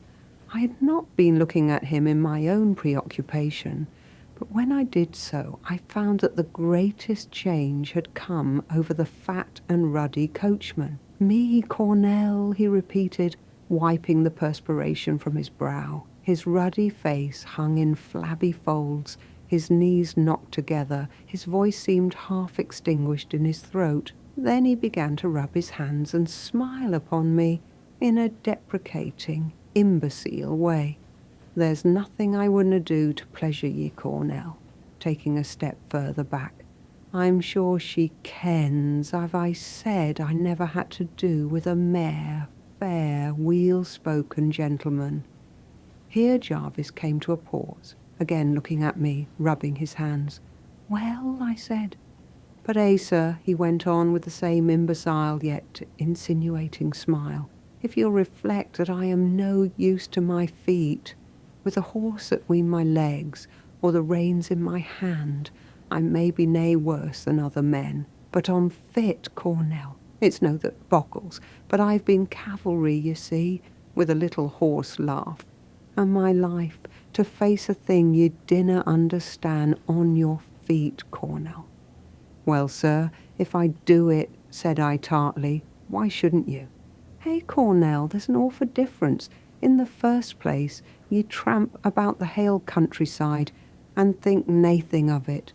But a walk tires me mair than 100 miles drive, and then you're a gentleman and do your ain pleasure, and you're no so old as me, and it's for your ain bairn, you see, Cornell. And then, he believes in it, Cornell, and you dinna believe in it, the woman said. Will you come with me? I said, turning to her. She jumped back, upsetting her chair in her bewilderment. Me? With a scream, and then fell into a sort of hysterical laugh. I wouldna say but what I would go. But what would the folk say to hear of Cornell Mortimer with an old silly woman at his heels? The suggestion made me laugh too, though I had little inclination for it. I'm sorry you have so little spirit, Jarvis, I said. I must find someone else, I suppose. Jarvis, touched by this, began to remonstrate, but I cut him short. My butler was a soldier who had been with me in India, and was not supposed to fear anything, man or devil, certainly not the former, and I felt that I was losing time. The Jarvises were too thankful to get rid of me. They attended me to the door with the most anxious courtesies. Outside, the 2 grooms stood close by, a little confused by my sudden exit. I don't know if perhaps they had been listening, at least standing as near as possible to catch any scrap of the conversation. I waved my hand to them as I went past in answer to their salutations, and it was very apparent to me that they also were glad to see me go. And it would be thought very strange, but it would be weak not to add that I myself, though bent on the investigation I've spoken of, pledged to Roland to carry it out, and feeling that my boy's health, perhaps his life, depended on the result of my inquiry. I felt the most unaccountable reluctance to pass these ruins on my way home. My curiosity was intense, and yet it was all my mind could do to pull my body along. I dare say the scientific people would describe it the other way, and attribute my cowardice to the state of my stomach. I went on, but if I had followed my impulse, I should have turned and bolted. Everything in me seemed to cry out against it. My heart thumped, my pulses all began like sledgehammers, beating against my ears and every sensitive part. It was very dark, as I have said. The old house with its shapeless tower loomed a heavy mass through the darkness, which was only not entirely so solid as itself. On the other hand, the great dark cedars of which we were so proud seemed to fill up the night. My foot strayed out of the path in my confusion and the gloom together, and I brought myself up with a cry as I felt myself knock against something solid. What was it? The contact with hard stone and lime and prickly bramble bushes restored me a little to myself. Oh, it's only the old gable, I said aloud with a little laugh to reassure myself. The rough feeling of the stones reconciled me. As I groped about thus, I shook off my visionary folly. What so easily explained as that I should have strayed from the path in the darkness? This brought me back to common existence, as if I had been shaken by a wise hand out of all the silliness of superstition. How silly it was after all. What did it matter which path I took? I laughed again, this time with better heart, when suddenly, in a moment, the blood was chilled in my veins. A shiver stole along my spine. My faculties seemed to forsake me. Close by me, at my side, at my feet, there was a sigh. No, not a groan, not a moaning, not anything so tangible. a perfectly soft, faint, inarticulate sigh. I sprang back and my heart stopped beating. Mistaken? No, mistake was impossible. I heard it as clearly as I hear myself speak, a long, soft, weary sigh, as if drawn to the utmost and emptying out a load of sadness that filled the breast. To hear this in the solitude, in the dark, in the night, though it was still early, had an effect which I cannot describe. I feel it now, something cold creeping over me, up into my hair and down to my feet, which refused to move. I cried out with a trembling voice, "Who is there?" as I had done before, but there was no reply. I got home, I don't quite know how, but in my mind there was no longer any indifference as to the thing, whatever it was, that haunted these ruins. My skepticism disappeared like a mist. I was as firmly determined that there was something as Roland was. I did not for a moment pretend to myself that it was possible I could be deceived. There were movements and noises which I understood all about, cracklings of small branches in the frost, and little rolls of gravel on the path, such as have a very eerie sound sometimes, and perplex you with wonder as to who has done it, when there is no real mystery. But I assure you all these little movements of nature don't affect you one bit when there is something. I understood them. I did not understand the sigh. That was not simple nature. There was meaning in it, feeling, the soul of a creature invisible.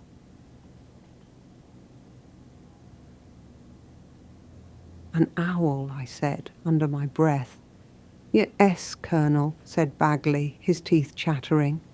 We stood still about 5 minutes while it broke into the still brooding of the air, the sound widening out in circles, dying upon the darkness. This sound, which is not a cheerful one, made me almost gay. It was natural and relieved the tension of the mind. I moved on with new courage, my nervous excitement calming down, when all at once, quite suddenly, close to us, at our feet, there broke out a cry. I made a spring backwards in the first moment of surprise and horror, and in doing so came sharply against the same rough masonry and brambles that had struck me before.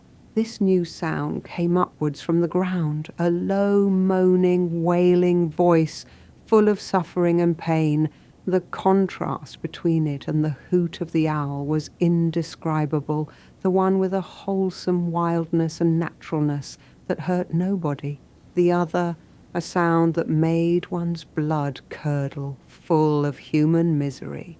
With a great deal of fumbling, for in spite of everything I could do to keep up my courage, my hands shook, I managed to remove the slide of my lantern. The light leaped out like something living, and made the place visible in a moment. We were what would have been inside the ruined building, had anything remained but the gable wall which I have described. It was close to us, the vacant doorway in it going out straight into the blackness outside. The light showed the bit of wall, the ivy glistening upon it in clouds of dark green, the bramble branches waving, and below the open door, a door that led to nothing. It was from this the voice came, which died out just as the light flashed upon this strange scene. There was a moment's silence, and then it broke forth again. The sound was so near, so penetrating, so pitiful, that, in the nervous start I gave, the light fell out of my hand. As I groped for it in the dark, my hand was clutched by Bagley, who, I think, must have dropped upon his knees, but I was too much perturbed myself to think much of this. He clutched at me in the confusion of his terror, forgetting all his usual decorum. "For God's sake, what is it, sir?" he gasped. If I yielded, there was evidently an end of both of us. "I can't tell," I said, "any more than you. That's what we've got to find out. Up, man, up." I pulled him to his feet. "Will you go round and examine the other side, or will you stay here with the lantern?" Bagley gasped at me with a face of horror. "Can't we stay together, Colonel?" he said. His knees were trembling under him. I pushed him against the corner of the wall and put the light into his hands. "Stand fast till I come back. Shake yourself together, man. Let nothing pass you," I said. The voice was within 2 or 3 feet of us. Of that there could be no doubt. I went myself to the other side of the wall, keeping close to it. The light shook in Bagley's hand, but tremulous though it was, shone out through the vacant door, one oblong block of light marking all the crumbling corners and hanging masses of foliage. Was that something dark huddled in a heap by the side of it? I pushed forward across the light in the doorway and fell upon it with my hands, but it was only a juniper bush growing close against the wall. Meanwhile, the sight of my figure crossing the doorway had brought Bagley's nervous excitement to a height. He flew at me, gripping my shoulder. "I've got him, Colonel, I've got him," he cried with a voice of sudden exultation. He thought it was a man, and was at once relieved. But at that moment the voice burst forth again between us, at our feet, more close to us than any separate being could be. He dropped off from me and fell against the wall, his jaw dropping as if he were dying. I suppose at the same moment he saw that it was me whom he had clutched. I, for my part, had scarcely more command of myself. I snatched the light out of his hand and flashed it all about me wildly. Nothing. The juniper bush, which I thought I had never seen before, the heavy growth of the glistening ivy, the brambles waving. It was close to my ears now, crying, pleading as if for life. Either I heard the same words Roland had heard, or else, in my excitement, his imagination got possession of mine.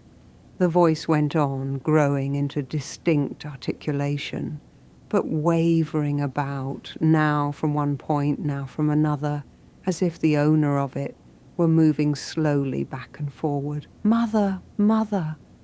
And then an outburst of wailing. As my mind steadied, getting accustomed as one's mind gets accustomed to anything, it seemed to me as if some uneasy, miserable creature was pacing up and down before a closed door. Sometimes, but that must have been excitement, I thought I heard a sound like knocking, and then another burst. "Oh, mother, mother!"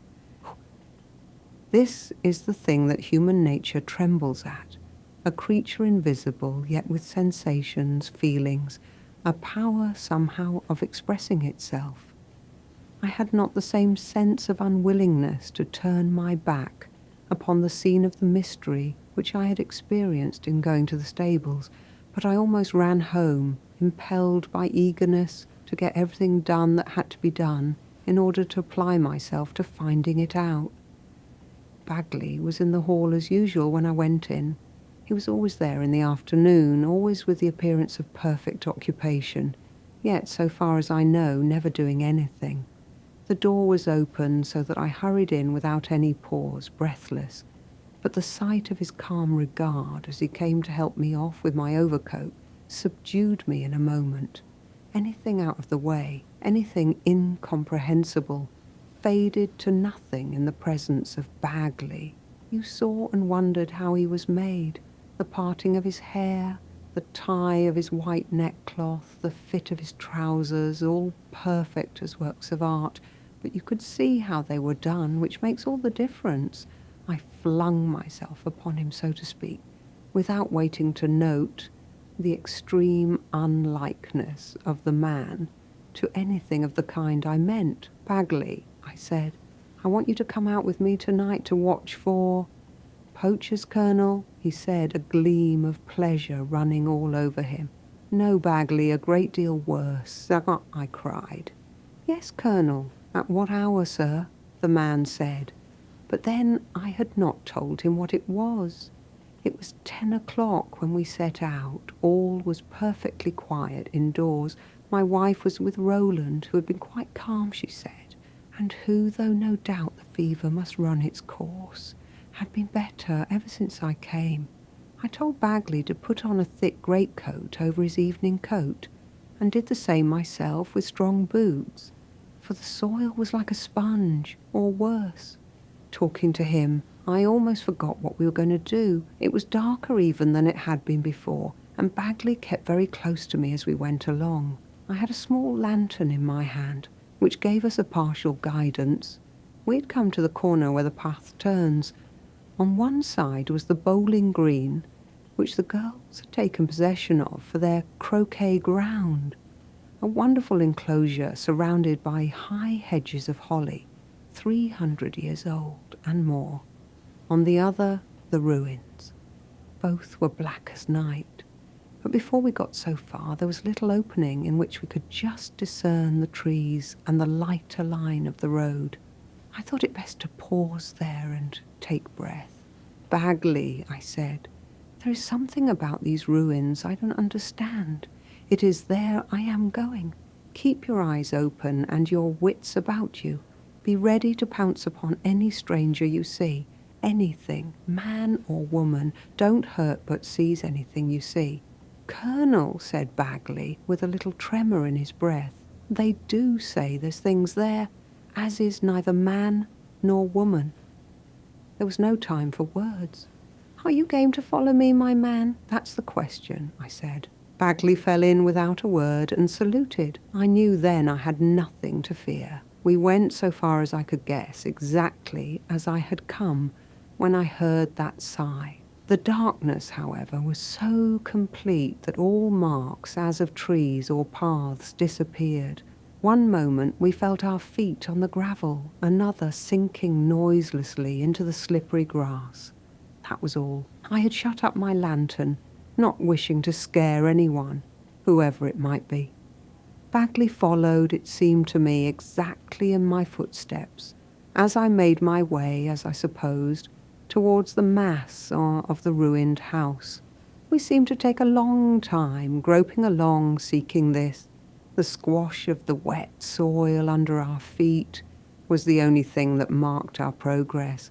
After a while I stood still to see, or rather feel, where we were. The darkness was very still, but no stiller than is usual in a winter's night. The sounds I have mentioned, the crackling of twigs, the roll of a pebble, the sound of some rustle in the dead leaves or creeping creature on the grass, were audible when you listened, all mysterious enough when your mind is disengaged, but to me cheering now as signs of the livingness of nature, even in the death of the frost. As we stood still, there came up from the trees in the glen the prolonged hoot of an owl. Bagley started with alarm, being in a state of general nervousness and not knowing what he was afraid of. But to me the sound was encouraging and pleasant, being so comprehensible. All this close to the space where I was standing with my lantern, now before me, now behind me, a creature restless, unhappy, moaning, crying, before the vacant doorway, which no one could either shut or open more. "Do you hear it, Bagley? Do you hear what it is saying?" I cried, stepping in through the doorway. He was lying against the wall, his eyes glazed, half dead with terror. He made a motion of his lips as if to answer me, but no sounds came, then lifted his hand with a curious imperative movement, as if ordering me to be silent and listen. And how long I did so I cannot tell. It began to have an interest, an exciting hold upon me which I could not describe. It seemed to call up visibly a scene anyone could understand, as something shut out, restlessly wandering to and fro. Sometimes the voice dropped as if throwing itself down, sometimes wandered off a few paces, growing sharp and clear. "Oh, mother, let me in! Oh, mother, mother, let me in! Oh, let me in!" Every word was clear to me. No wonder the boy had gone wild with pity. I tried to steady my mind upon Roland, upon his conviction that I could do something. But my head swam with the excitement even when I partially overcame the terror. At last the words died away and there was a sound of sobs and moaning. I cried out, "In the name of God, who are you?" with a kind of feeling in my mind that to use the name of God was profane, seeing that I did not believe in ghosts or anything supernatural, but I did it all the same, and waited, my heart giving a leap of terror, lest there should be a reply. Why this should have been, I cannot tell, but I had a feeling that if there was an answer, it would be more than I could bear. But there was no answer. The moaning went on, and then, as if it had been real, the voice rose a little higher again. The words recommenced, "Oh, mother, let me in. Oh, mother, let me in," with an expression that was heartbreaking to hear, as if it had been real. What do I mean by that? I suppose I got less alarmed as the thing went on. I began to recover the use of my senses. I seemed to explain it all to myself by saying that this had once happened, that it was a recollection of a real scene. Why there should have seemed something quite satisfactory and composing in this explanation I cannot tell, but so it was. I began to listen almost as if it had been a play, forgetting Bagley, who I almost think had fainted leaning against the wall. I was startled out of this strange spectatorship that had fallen upon me by the sudden rush of something which made my heart jump once more. A large black figure in the doorway, waving its arms. "Come in, come in, come in," it shouted out hoarsely at the top of a deep bass voice. And then poor Bagley fell down senseless across the threshold. He was less sophisticated than I. He had not been able to bear it any longer. I took him for something supernatural, as he took me, and it was some time before I awoke to the necessities of the moment. I remembered only after that from the time I began to give my attention to the man, I heard the other voice no more. It was some time before I brought him to. It must have been a strange scene. The lantern making a luminous spot in the darkness, the man's white face lying on the black earth, I over him, doing what I could for him. Probably I should have been thought to be murdering him had anyone seen us. When at last I succeeded in pouring a little brandy down his throat, he sat up and looked about him wildly. "What's up?" he said. Then, recognizing me, tried to struggle to his feet with a faint, "Beg your pardon, Colonel." I got him home as best I could, making him lean upon my arm. The great fellow was as weak as a child. Fortunately, he did not for some time remember what had happened. From the time Bagley fell, the voice had stopped and all was still. "You've got an epidemic in your house, Colonel," Simpson said to me next morning. "What's the meaning of it all? Here's your butler raving about a voice. This will never do, you know. And so far as I can make out, you are in it too." "Yes, I am in it, Doctor. I thought I'd better speak to you. Of course you're treating Roland all right, but the boy's not raving. He is as sane as you or me." "It's all true." "As sane as I or you? I never thought the boy insane. He's got cerebral excitement, fever. I don't know what you've got. There's something very queer about the look of your eyes." "Come," said I, "you can't put us all to bed, you know. You'd better listen and hear the symptoms in full." The doctor shrugged his shoulders, but he listened to me patiently. He did not believe a word of the story, that was clear, but he heard it all from beginning to end. "My dear fellow," he said, "the boy told me just the same. It's an epidemic. When one person falls a victim to this sort of thing, it's as safe as can be. There's always 2 or 3. "Then how do you account for it?" I said. "Oh, account for it? That's a different matter. There's no accounting for the freaks our brains are subject to. If it's delusion, if it's some trick of the echoes or the winds, some phonetic disturbance or other. Come with me tonight and judge for yourself," I said. Upon this he laughed aloud, then said, "That's not such a bad idea, but it would ruin me forever if it were known that John Simpson was ghost hunting." "There it is," said I, "you dart down on us who are unlearned with your phonetic disturbances. but you daren't examine what the thing really is for fear of being laughed at. That's science." "It's not science, it's common sense," said the doctor. "The thing has delusion on the front of it. It is encouraging an unwholesome tendency even to examine. What good could come of it? Even if I am convinced, I shouldn't believe. I should have said so yesterday, and I don't want you to be convinced or to believe," said I. "If you prove it to be a delusion, I shall be very much obliged to you for one. Come, somebody must go with me." "You are cool," said the doctor. "You've disabled this poor fellow of yours and made him, on that point, a lunatic for life. And now you want to disable me. But for once I'll do it. To save appearance, if you'll give me a bed, I'll come over after my last rounds." It was agreed that I should meet him at the gate, and that we should visit the scene of last night's occurrences before we came to the house, so that nobody might be the wiser.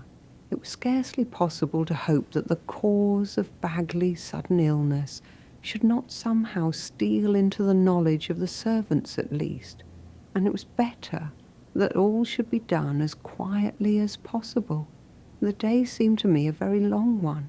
I had to spend a certain part of it with Roland, which was a terrible ordeal for me, for what could I say to the boy?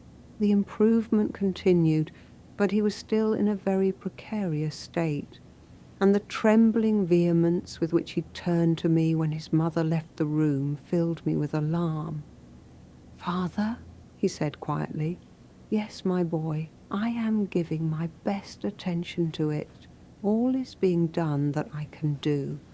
I have not come to any conclusion yet. I am neglecting nothing you said," I cried. What I could not do was to give his active mind any encouragement to dwell upon the mystery. It was a hard predicament, for some satisfaction had to be given him. He looked at me very wistfully, with the great blue eyes which shone so large and brilliant out of his white and worn face. "You must trust me," I said. "Yes, father. Father understands," he said to himself, as if to soothe some inward doubt. I left him as soon as I could. He was about the most precious thing I had on earth, and his health my first thought. But yet somehow, in the excitement of this other subject, I put that aside and preferred not to dwell upon Roland, which was the most curious part of it all. That night at 11 I met Simpson at the gate. He had come by train, and I let him in gently myself. I had been so much absorbed in the coming experiment that I passed the ruins in going to meet him almost without thought, if you can understand that. I had my lantern, and he showed me a coil of taper which he had ready for use. "There's nothing like light," he said, in his scoffing tone. It was a very still night, scarcely a sound, but not so dark. We could keep the path without difficulty as we went along. As we approached the spot, we could hear a low moaning, broken occasionally by a bitter cry. "Perhaps that is your voice," said the doctor. "I thought it must be something of the kind. That's a poor brute caught in some of these infernal traps of yours. You'll find it among the bushes somewhere." I said nothing. I felt no particular fear, but a triumphant satisfaction in what was to follow. I led him to the spot where Bagley and I had stood on the previous night. All was silent as a winter night could be, so silent that we heard far off the sound of the horses in the stables, the shutting of a window at the house. Simpson lighted his taper and went peering about, poking into all the corners. We looked like two conspirators lying in wait for some unfortunate traveller. But not a sound broke the quiet. The moaning had stopped before we came up. A star or two shone over us in the sky, looking down as if surprised at our strange proceedings. Dr. Simpson did nothing but utter subdued laughs under his breath. "I thought as much," he said. "It is just the same with tables and all other kinds of ghostly apparatus. A skeptic's presence stops everything. When I am present, nothing ever comes off. How long do you think it will be necessary to stay here? Oh, I don't complain. Only when you are satisfied I am. Quite. I will not deny that I was disappointed beyond measure by this result. It made me look like a credulous fool. It gave the doctor such a pull over me as nothing else could. I should point all his morals for years to come, and his materialism, his scepticism, would be increased beyond endurance. It seems indeed, I said, that there is to be no manifestation, he said, laughing. That is what all the mediums say. No manifestations in consequence of the presence of an unbeliever. His laugh sounded very uncomfortable to me in the silence, and it was now near midnight, but that laugh seemed the signal. Before it died away, the moaning we had heard before was resumed. It started from some distance off and came towards us, nearer and nearer, like someone walking along and moaning to himself. There could be no idea now that it was a hare caught in a trap. The approach was slow, like that of a weak person, with little halts and pauses. We heard it coming along the grass, straight towards the vacant doorway. Simpson had been a little startled by the first sound. He said hastily, "That child has no business to be out so late." But he felt as well as I that this was no child's voice. As it came nearer, he grew silent and, going to the doorway with his taper, stood looking out towards the sound. The taper, being unprotected, blew about in the night air. Though there was scarcely any wind, I threw the light of my lantern steady and white across the same space. It was in a blaze of light in the midst of the blackness. A little icy thrill had gone over me at the first sound, but as it came close, I confess that my only feeling was satisfaction. The scoffer could scoff no more. The light touched his own face and showed a very perplexed countenance. If he was afraid, he concealed it with great success. But he was perplexed. And then all that had happened on the previous night was enacted once more. It fell strangely upon me with a sense of repetition. Every cry, every sob seemed the same as before. I listened almost without any emotion at all in my own person, thinking of its effect upon Simpson. He maintained a very bold front on the whole. All that coming and going of the voice was, if our ears could be trusted, exactly in front of the vacant, blank doorway, blazing full of light, which caught and shone in the glistening leaves of the great hollies at a little distance. Not a rabbit could have crossed the turf without being seen, but there was nothing. After a time, Simpson, with a certain caution and bodily reluctance, as it seemed to me, went out with his roll of taper into this space. His figure showed against the holly in full outline. Just at this moment the voice sank, as was its custom, and seemed to fling itself down at the door. Simpson recoiled violently, as if someone had come up against him, then turned and held his taper low, as if examining something. "Do you see anybody?" I cried in a whisper, feeling the chill of nervous panic steal over me at this action. "It's nothing but a confounded juniper bush," he said. This I knew very well to be nonsense, for the juniper bush was on the other side. He went about after this round and round, poking his taper everywhere, then returned to me on the inner side of the wall. He scoffed no longer. His face was contracted and pale. "How long does this go on?" he whispered to me, like a man who does not wish to interrupt someone who is speaking. I had become too much perturbed myself to remark whether the successions and changes of the voice were the same as last night.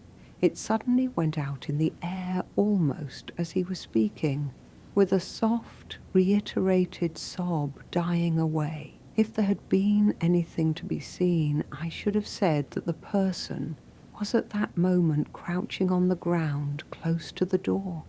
We walked home, very silent afterwards. It was only when we were in sight of the house that I said, "What do you think of it?"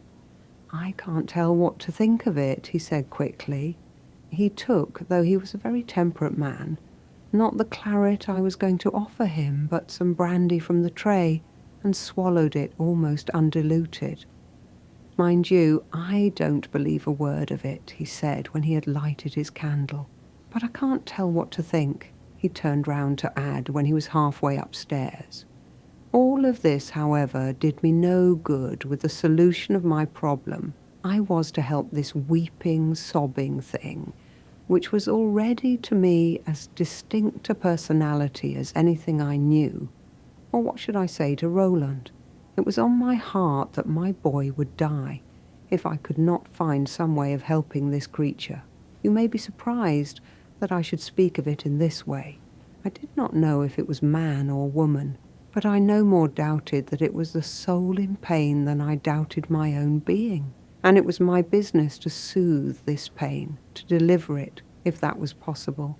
Was ever such a task given to an anxious father, trembling for his only boy? I felt in my heart, fantastic as it may appear, that I must fulfill this somehow, or part with my child, and you may conceive that rather than do that, I was ready to die. But even my dying would not have advanced me, unless by bringing me into the same world with that seeker at the door.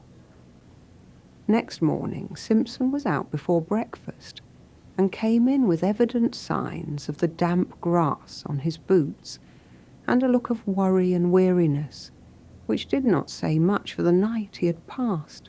He improved a little after breakfast, and visited his 2 patients, for Bagley was still an invalid. I went out with him on his way to the train, to hear what he had to say about the boy. "He's going on very well," he said. "There are no complications as yet. But mind you, that's not a boy to be trifled with, Mortimer. Not a word to him about last night." I had to tell him then of my last interview with Roland, and of the impossible demand he had made upon me, by which, though he tried to laugh, he was much discomposed, as I could see. "We must just perjure ourselves all round," he said, "and swear you exercised it." But the man was too kind-hearted to be satisfied with that. "It's frightfully serious for you, Mortimer. I can't laugh as I should like to. I wish I saw a way out of it for your sake. By the way," he added shortly, "didn't you notice that juniper bush on the left-hand side? There was one on the right hand of the door. I noticed you made that mistake last night." "Mistake?" he cried, with a curious low laugh, pulling up the collar of his coat as though he felt the cold. "There's no juniper there this morning, left or right, just go and see." As he stepped into the train a few minutes after, he looked back upon me and beckoned me for a parting word. "I'm coming back tonight," he said. I don't think I had any feeling about this as I turned away from that common bustle of the railway, which made my private preoccupations feel so strangely out of date. There had been a distinct satisfaction in my mind before that his scepticism had been so entirely defeated. But the more serious part of the matter pressed upon me now. I went straight from the railway to the manse, which stood on a little plateau on the side of the river opposite to the woods of Brentwood. The minister was one of a class which is not so common in Scotland as it used to be. He was a man of good family, well educated in the Scotch way, strong in philosophy, not so strong in Greek, strongest of all in experience. A man who had come across, in the course of his life, most people of note that had ever been in Scotland, and who was said to be very sound in doctrine, without infringing the toleration with which old men, who are good men, are generally endowed. He was old-fashioned. Perhaps he did not think so much about the troublous problems of theology as many of the young men, nor ask himself any hard questions about the confession of faith, but he understood human nature, which is perhaps better. He received me with a cordial welcome. "Come away, Colonel Mortimer," he said. "I'm all the more glad to see you that I feel it's a good sign for the boy. He's doing well, God be praised, and the Lord bless him and keep him. He has many a poor body's prayers, and that can do nobody harm." "He will need them all, Dr. Moncrief," I said, "and your counsel too." And I told him the story, more than I had told Simpson. The old clergyman listened to me with many suppressed exclamations, and at the end the water stood in his eyes. "That's just beautiful," he said. "I do not mind to have heard anything like it. It's as fine as Burns when he wished deliverance to one that is prayed for in no kirk." "Aye, aye. So he would have you console the poor lost spirit? God bless the boy. There's something more than common in that, Colonel Mortimer, and also the faith of him in his father. I would like to put that into a sermon." Then the old gentleman gave me an alarmed look and said, "No, no, I was not meaning a sermon, but I must write it down for the children's record." I saw the thought that passed through his mind. Either he thought, or he feared I would think of a funeral sermon. You may believe this did not make me more cheerful. I can scarcely say that Dr. Moncrief gave me any advice. How could anyone advise on such a subject? But he said, "I think I'll come too. I'm an old man. I'm less liable to be frightened than those that are further off the world unseen. It behooves me to think of my own journey there. I've no cut-and-dry beliefs on the subject. I'll come too, and maybe at the moment the Lord will put into our heads what to do." This gave me a little comfort, more than Simpson had given me. To be clear about the cause of it was not my grand desire. It was another thing that was in my mind, my boy. As for the poor soul at the open door, I had no more doubt, as I have said, of its existence than I had of my own. It was no ghost to me. I knew the creature, and it was in trouble. That was my feeling about it, as it was Roland's. To hear it first was a great shock to my nerves, but not now. A man will get accustomed to anything, but to do something for it was the great problem. How was I to be serviceable to a being that was invisible, that was mortal no longer? Maybe at the moment the Lord will put it into our heads. This is very old-fashioned phraseology, and a week before, most likely, I should have smiled, though always with kindness, at Dr. Moncrief's credulity.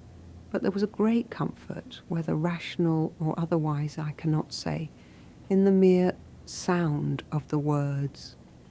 The road to the station and the village lay through the glen, not by the ruins, but though the sunshine and the fresh air, and the beauty of the trees and the sound of the water were all very soothing to the spirits, my mind was so full of my own subject that I could not refrain from turning to the right hand as I got to the top of the glen and going straight to the place which I may call the scene of all my thoughts.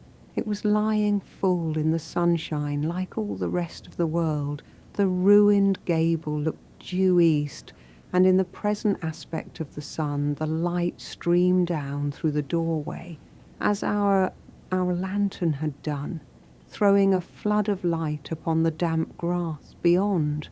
There was a strange suggestion in the open door, so futile, a kind of emblem of vanity, all free around, so that you could go where you pleased, and yet that semblance of an enclosure, that way of entrance, unnecessary, leading to nothing, and why any creature should pray and weep to get in, to nothing or be kept out by nothing. You could not dwell upon it, or it made your brain go round. I remembered, however, what Simpson said about the juniper, with a little smile on my own mind, as to the inaccuracy of recollection, which even a scientific man will be guilty of. I could see now the light of my lantern gleaming upon the wet, glistening surface of the spiky leaves at the right hand, and he ready to go to the stake for it, that it was the left. I went round to make sure, and then I saw what he had said. Right or left, there was no juniper at all. I was confounded by this. Though it was entirely a matter of detail, nothing at all, a bush of brambles waving, the grass growing up to the very walls. But after all, though it gave me a shock for a moment, what did that matter? There were marks as if a number of footsteps had been up and down in front of the door. But these might have been our steps, and all was bright and peaceful and still. I poked about the other ruin, the larger ruins of the old house, for some time, as I had done before. There were marks upon the grass here and there. I could not call them footsteps, all about, but that told for nothing one way or another. I had examined the ruined rooms closely the first day. They were half filled up with soil and debris, withered brackens and bramble, no refuge for anyone there. It vexed me that Jarvis should see me coming from that spot when he came up to me for his orders. I don't know whether my nocturnal expeditions had got wind among the servants, but there was a significant look in his face. Something in it I felt was like my own sensation, when Simpson, in the midst of his scepticism, was struck dumb. Jarvis felt satisfied that his veracity had been put beyond question. I never spoke to a servant of mine in such a peremptory tone before. I sent him away with a flea in his lug, as the man described it afterwards. Interference of any kind was intolerable to me at such a moment. But what was strangest of all was that I could not face Roland. I didn't go up to his room, as I would have naturally done at once. This the girls could not understand. They saw there was some mystery in it. "Mother has gone to lie down," Agatha said. "He has had such a good night." "But he wants you so, Papa," cried little Jeanie, always with her two arms embracing mine in a pretty way she had. I was obliged to go at last. But what could I say? I could only kiss him and tell him to keep still, that I was doing all I could. There is something mystical about the patience of a child. "It will come all right, won't it, Father?" he said. "God grant it may." "I hope so, Roland." "Oh, yes, it will come all right." Perhaps he understood that in the midst of my anxiety I could not stay with him as I should have done otherwise. But the girls were more surprised than it is possible to describe. They looked at me with wondering eyes. "If I were ill, Papa, and you only stayed with me a moment, I should break my heart," said Agatha. But the boy had a sympathetic feeling. He knew that of my own will I would not have done it. I shut myself up in the library where I could not rest, but kept pacing up and down like a caged beast. What could I do? And if I could do nothing, what would become of my boy? These were the questions that, without ceasing, pursued each other through my mind. Simpson came out to dinner, and when the house was all still, and most of the servants in bed, we went out and met Dr. Moncrieff, as we had appointed, at the head of the glen. Simpson, for his part, was disposed to scoff at the doctor. "If there are to be any spells, I'll cut the whole concern," he said. I did not make him any reply. I had not invited him. He could go or come as he pleased. He was very talkative, far more so than suited my humour as we went on. "One thing is certain, there must be some human agency," he said. "It is all bosh about apparitions. I never have investigated the laws of sound to any great extent, and there's a great deal in ventriloquism that we don't know much about." "If it's the same to you," I said, "I wish you'd keep all that to yourself, Simpson. It doesn't suit my state of mind." "Oh, I hope I know how to respect idiosyncrasy," he said. The very tone of his voice irritated me beyond measure. These scientific fellows, I wonder people put up with them as they do when you have no mind for their cold-blooded confidence. Dr. Moncrieff met us about 11 o'clock, the same time as on the previous night. He was a large man with a venerable countenance and white hair, old but in full vigour, and thinking less of a cold night walk than many a younger man. He had his lantern as I had. We were fully provided with means of lighting the place, and we were all of us resolute men. We had a rapid consultation as we went up, and the result was that we divided to different posts. Dr. Moncrieff remained inside the wall, if you can call that inside, where there was no wall but one.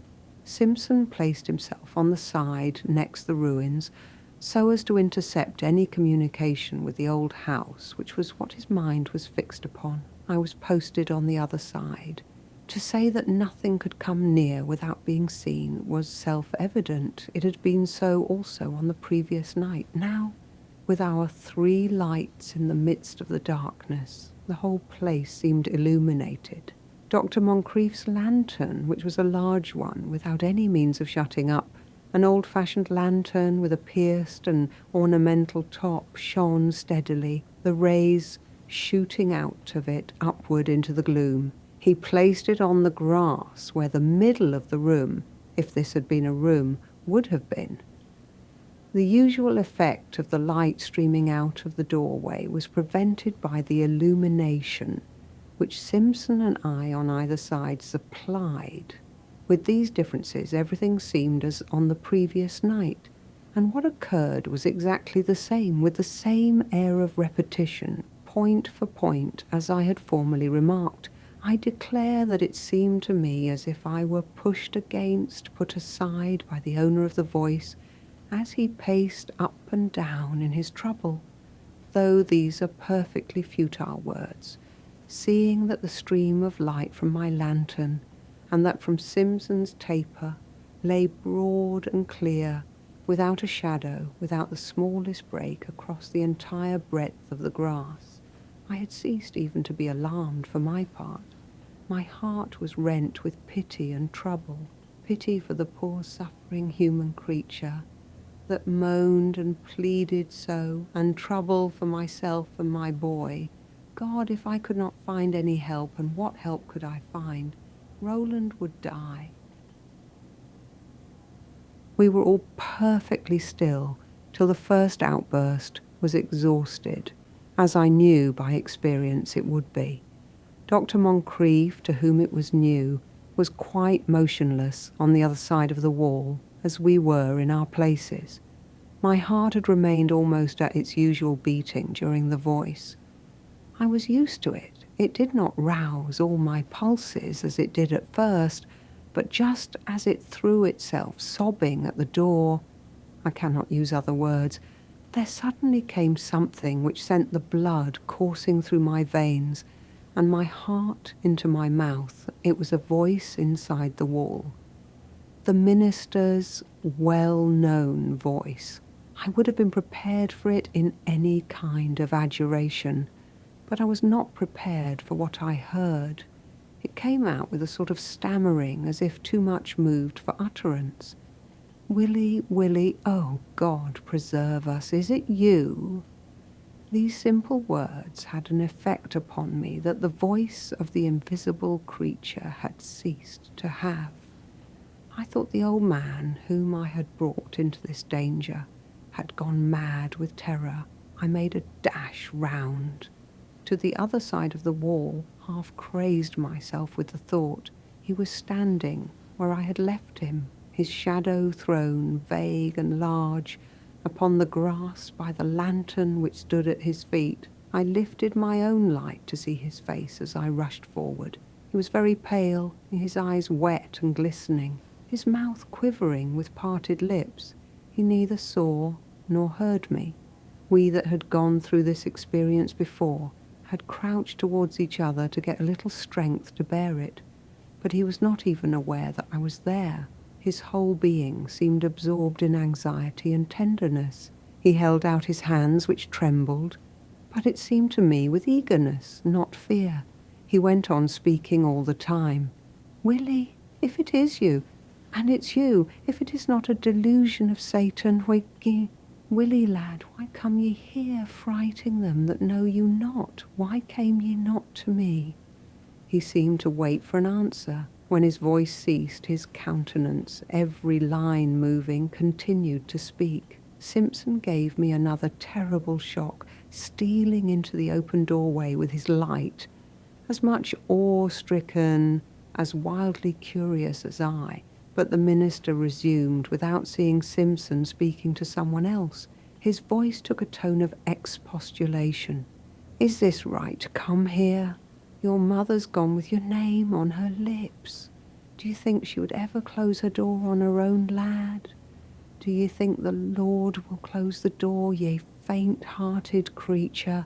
No, I forbid ye, I forbid ye," cried the old man. The sobbing voice had begun to resume its cries. He made a step forward, calling out the last words in a voice of command. "I forbid ye, cry out no more to man. Go home, ye wandering spirit, go home, do you hear me? Me that christened ye, that have struggled with ye, that have wrestled for ye with the Lord." Here the loud tones of his voice sank into tenderness. "And her too, poor woman, her you are calling upon. She's not here. You'll find her with the Lord. Go there and seek her, not here. Do you hear me, lad? Go after her there. He'll let you in, though it's late. Man, take heart. If you will lie and sob and greet, let it be at heaven's gate, and not your poor mother's ruined door." He stopped to get his breath, and the voice had stopped, not as it had done before, when its time was exhausted and all its repetitions said, but with a sobbing catch in the breath, as if overruled. Then the minister spoke again. "Are you hearing me, Will? Oh, laddie, you've liked the beggarly elements all your days. Be done with them now. Go home to the Father. The Father. Are you hearing me?" Here the old man sank down upon his knees, his face raised upwards, his hands held up with a tremble in them, all white in the light in the midst of the darkness. I resisted as long as I could, though I cannot tell why. Then I too dropped upon my knees. Simpson all the time stood in the doorway with an expression in his face such as words could not tell. His underlip dropped, his eyes wild, staring. It seemed to be to him that image of blank ignorance and wonder that we were praying. All the time the voice, with a low, arrested sobbing, lay just where he was standing, as I thought. "Lord," the minister said, "Lord, take him into thy everlasting habitations. The mother he cries to is with thee. Who can open to him but thee? Lord, when is it too late for thee, or what is too hard for thee? Lord, let that woman there draw him in our, let her draw him in our." I sprang forward to catch something in my arms that flung itself wildly within the door. The illusion was so strong that I never paused till I felt my forehead graze against the wall and my hands clutch the ground, for there was nobody there to save from falling, as in my foolishness I thought. Simpson held out his hand to me to help me up. He was trembling and cold, his lower lip hanging, his speech almost inarticulate. "It's gone," he said, stammering. "It's gone." We leaned upon each other for a moment, trembling so much, both of us, that the whole scene trembled as if it were going to dissolve and disappear. And yet, as long as I live, I will never forget it. The shining of the strange lights, the blackness all round, the kneeling figure with all the whiteness of the light concentrated on its white, venerable head and uplifted hands. A strange, solemn stillness seemed to close all round us. By intervals a single syllable, "Lord, Lord," came from the old minister's lips. He saw none of us nor thought of us. I never knew how long we stood, like sentinels guarding him at his prayers, holding our lights in a confused, dazed way, not knowing what we did.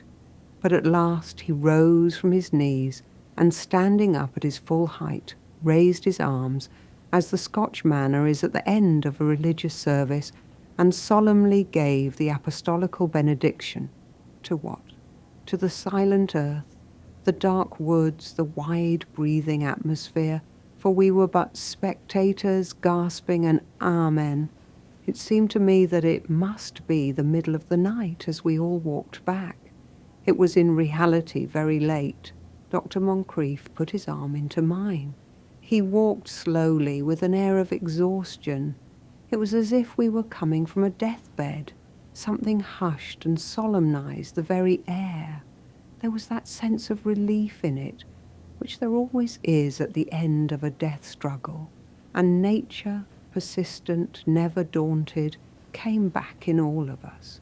As we returned into the ways of life, we said nothing to each other indeed for a time, but when we got clear of the trees and reached the opening near the house where we could see the sky, Dr. Moncrief himself was the first to speak. "I must be going," he said. "It's very late, I'm afraid. I will go down the glen as I came." "But not alone. I am going with you, Doctor." "Well, I will not oppose it. I'm an old man, and agitation wearies more than work. Yes, I'll be thankful of your arm. Tonight, Colonels, you've done me more good turns than one." I pressed his hand on my arm, not feeling able to speak. But Simpson, who turned with us and who had gone along all this time, with his taper flaring in entire unconsciousness, came to himself apparently at the sound of our voices, and put out that wild little torch with a quick movement as if of shame. "Let me carry your lantern," he said. "It is heavy." He recovered with a spring, and in a moment, from the awe-stricken spectator he had been, became himself sceptical and cynical. "I should like to ask you a question," he said. "Do you believe in purgatory, Doctor? It's not in the tenets of the Church, so far as I know." "Sir," said Dr. Moncrief, "an old man like me is sometimes not very sure what he believes. There is just one thing I am certain of, and that is the loving kindness of God. But I thought that was in this life. I am no theologian." "Sir," said the old man again, with a tremor in him which I could feel going over all his frame, "if I saw a friend of mine within the gates of hell, I would not despair, but his father would take him by the hand still, if he cried like you. I allow it is very strange, I cannot see through it. That there must be human agency, I feel sure. Doctor, what made you decide upon the person and the name?" The minister put out his hand with the impatience which a man might show if he were asked how he recognized his brother. "Tuts," he said in familiar speech. Then more solemnly, "How should I not recognize a person that I know better, far better than I know you?" "Then you saw the man?" Dr. Moncrief made no reply. He moved his hand again with a little impatient movement and walked on, leaning heavily on my arm. And we went on for a long time without another word, threading the dark paths, which were steep and slippery with the damp of the winter. The air was very still, not more than enough to make a faint sighing in the branches, which mingled with the sound of the water to which we were descending. When we spoke again, it was about indifferent matters, about the height of the river and the recent rains. We parted with the minister at his own door, where his old housekeeper appeared in great perturbation, waiting for him. "Eh me, minister, the young gentleman will be worse," she cried. "Far from that, better. God bless him," Dr. Moncrief said. I think if Simpson had begun again to me with his questions, I should have pitched him over the rocks as we returned up the glen. But he was silent by a good inspiration, and the sky was clearer than it had been for many nights, shining high over the trees, with here and there a star faintly gleaming through the wilderness of dark and bare branches. The air, as I have said, was very soft in them, with a subdued and peaceful cadence.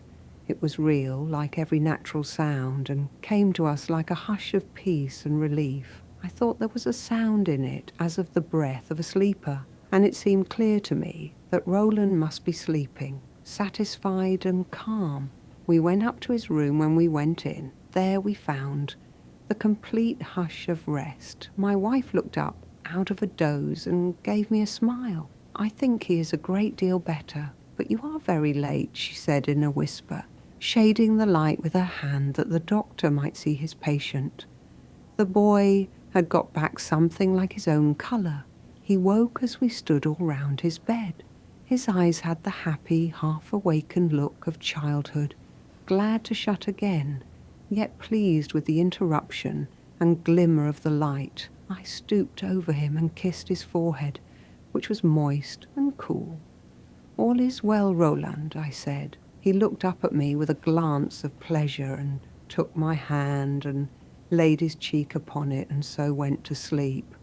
For some nights after, I watched among the ruins, spending all the dark hours up to midnight patrolling about the bit of wall which was associated with so many emotions.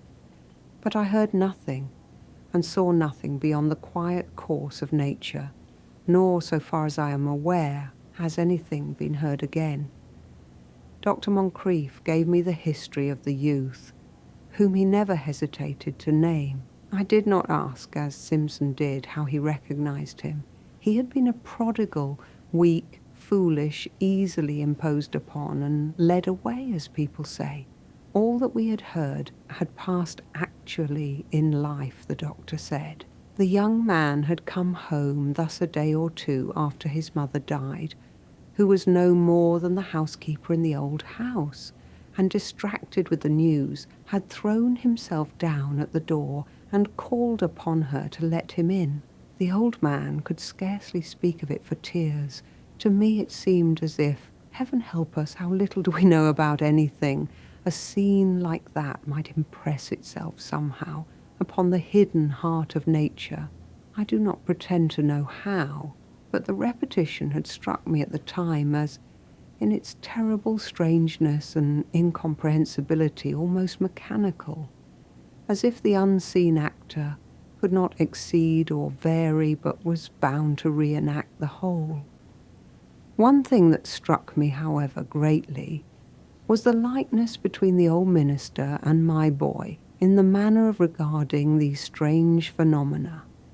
Dr. Moncrief was not terrified, as I had been myself, and all the rest of us. It was no ghost, as I fear we all vulgarly considered it to him, but a poor creature whom he knew under these conditions, just as he had known him in the flesh, having no doubt of his identity. And to Roland it was the same. This spirit in pain, if it was a spirit, this voice out of the unseen, was a poor fellow creature in misery, to be succoured and helped out of his trouble. To my boy, he spoke to me quite frankly about it when he got better. "I knew father would find out some way," he said, and this was when he was strong and well, and all idea that he would turn hysterical or become a seer of visions had happily passed away. I must add one curious fact which does not seem to me to have any relation to the above, but which Simpson made great use of, as the human agency which he was determined to find somehow.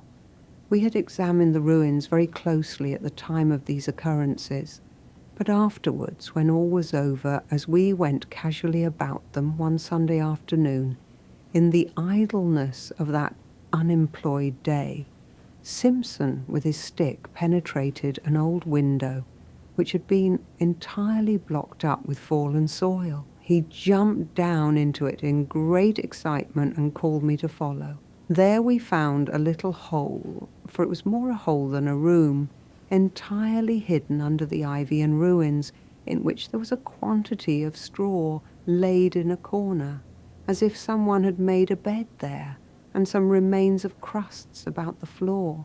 Someone had lodged there, and not very long before he made out, and that this unknown being was the author of all the mysterious sounds we heard. He is convinced. I told you it was human agency, he said triumphantly. He forgets, I suppose, how he and I stood, with our lights seeing nothing, while the space between us was audibly traversed by something that could speak and sob and suffer. There is no argument with men of this kind. He's ready to get up a laugh against me on this slender ground. I was puzzled myself. I could not make it out, but I always felt convinced human agency was at the bottom of it. And here it is, and a clever fellow he must have been, the doctor says.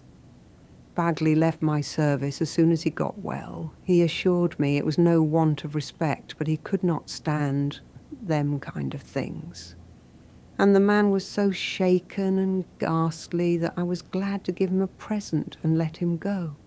For my own part, I made a point of staying out the time, 2 years, for which I had taken Brentwood, but I did not renew my tenancy. By that time we had settled, and found for ourselves a pleasant home of our own.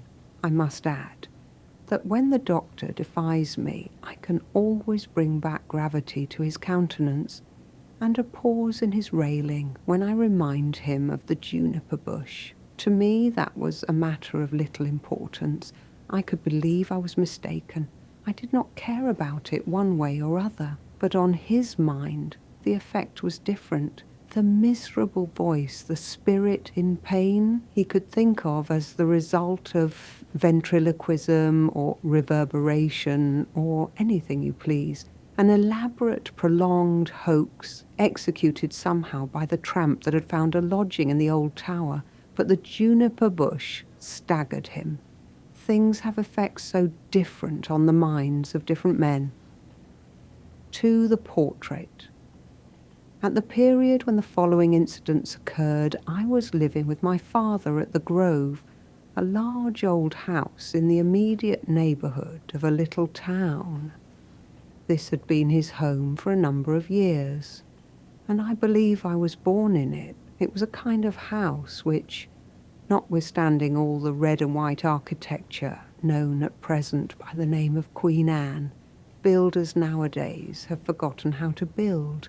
It was straggling and irregular, with wide passages, wide staircases, broad landings, the rooms large but not very lofty, the arrangements leaving much to be desired, with no economy of space. A house belonging to a period when land was cheap, and, so far as that was concerned, there was no occasion to economize. Though it was so near the town, the clump of trees in which it was environed was a veritable grove. In the grounds in spring the primroses grew as thickly as in the forest. We had a few fields for the cows, and an excellent walled garden.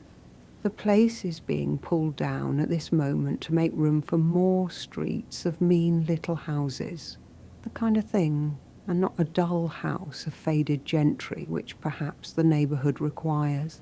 The house was dull, and so were we, its last inhabitants, and the furniture was faded, even a little dingy, nothing to brag of. I do not, however, intend to convey a suggestion that we were faded gentry, for that was not the case. My father indeed was rich and had no need to spare any expense in making his life and his house bright if he pleased. But he did not please, and I had not been long enough at home to exercise any special influence of my own.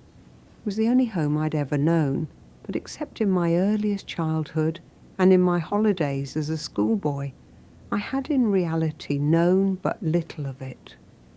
My mother had died at my birth or shortly after, and I had grown up in the gravity and silence of a house without women. In my infancy, I believe, a sister of my father's had lived with us and taken charge of the household and of me, but she too had died long, long ago, my mourning for her being one of the first things I could recollect, and she had no successor. There were indeed a housekeeper and some maids, the latter of whom I only saw disappearing at the end of a passage, or whisking out of a room when one of the gentlemen appeared. Mrs. Weir, indeed, I saw nearly every day, but a curtsy, a smile, a pair of nice round arms, which she caressed while folding them across her ample waist, and a large white apron were all I knew of her. This was the only female influence in the house.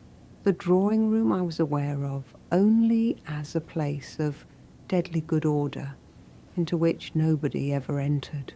It had 3 long windows opening on the lawn and communicated at the upper end, which was rounded like a great bay, with the conservatory.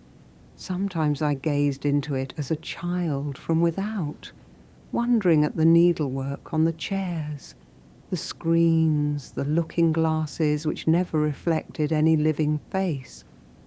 My father did not like the room, which probably was not wonderful, though it never occurred to me in those early days to inquire why.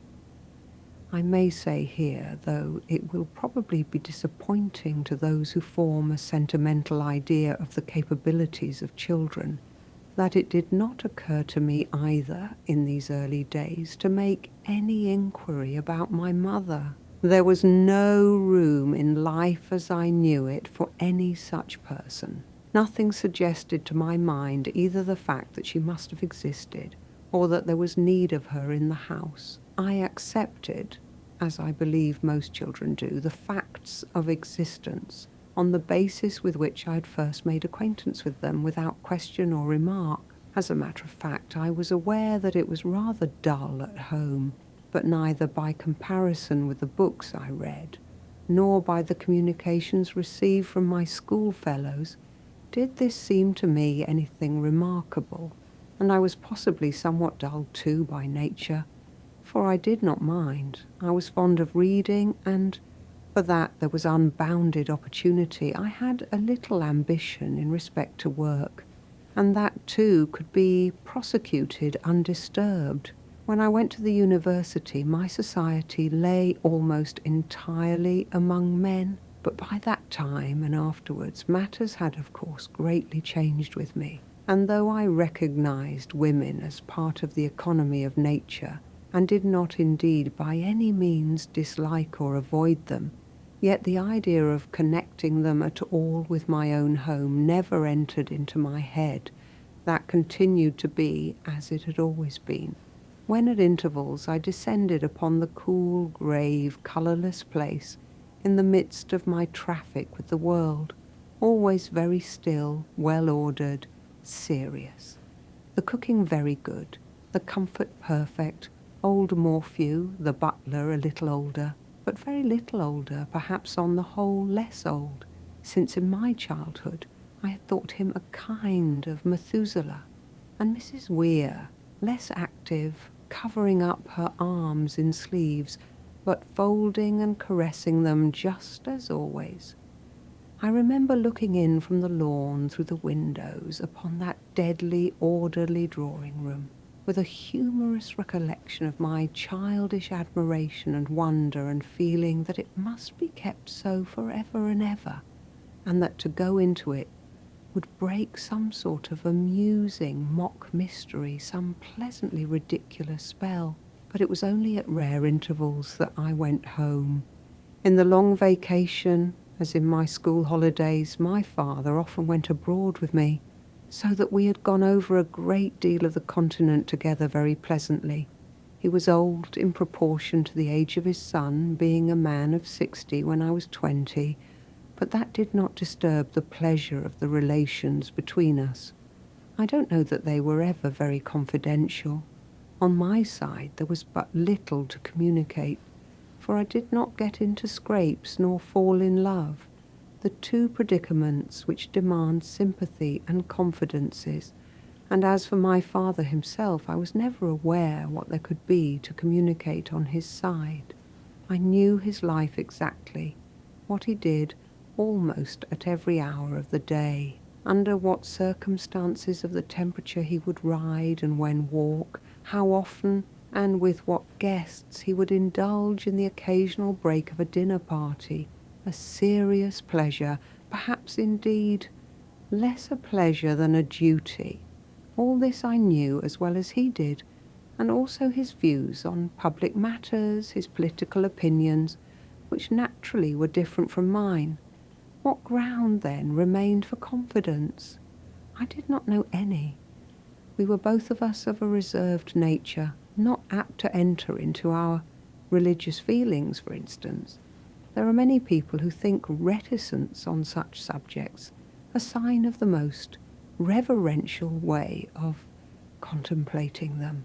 Of this I am far from being sure, but at all events it was the practice most congenial to my own mind. And then I was for a long time absent, making my own way in the world. I did not make it very successfully. I accomplished the natural fate of an Englishman and went out to the colonies, then to India in a semi-diplomatic position, but returned home after 7 or 8 years, invalided, in bad health, and not much better spirits, tired and disappointed with my first trial of life. I had, as people say, no occasion to insist on making my way. My father was rich and had never given me the slightest reason to believe that he did not intend me to be his heir.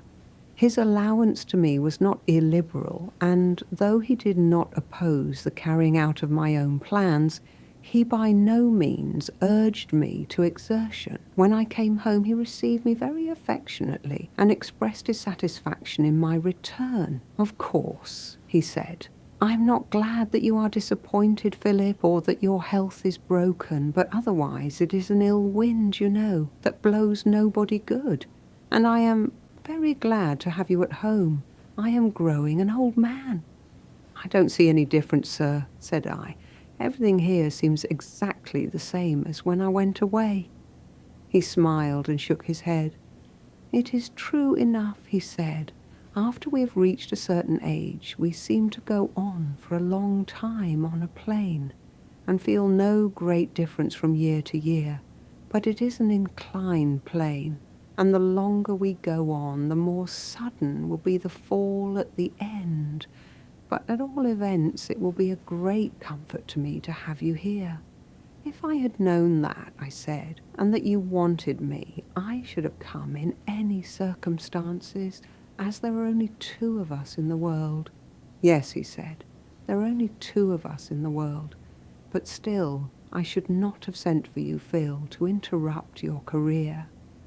"It is as well, then, that it has interrupted itself," I said rather bitterly, "for disappointment is hard to bear."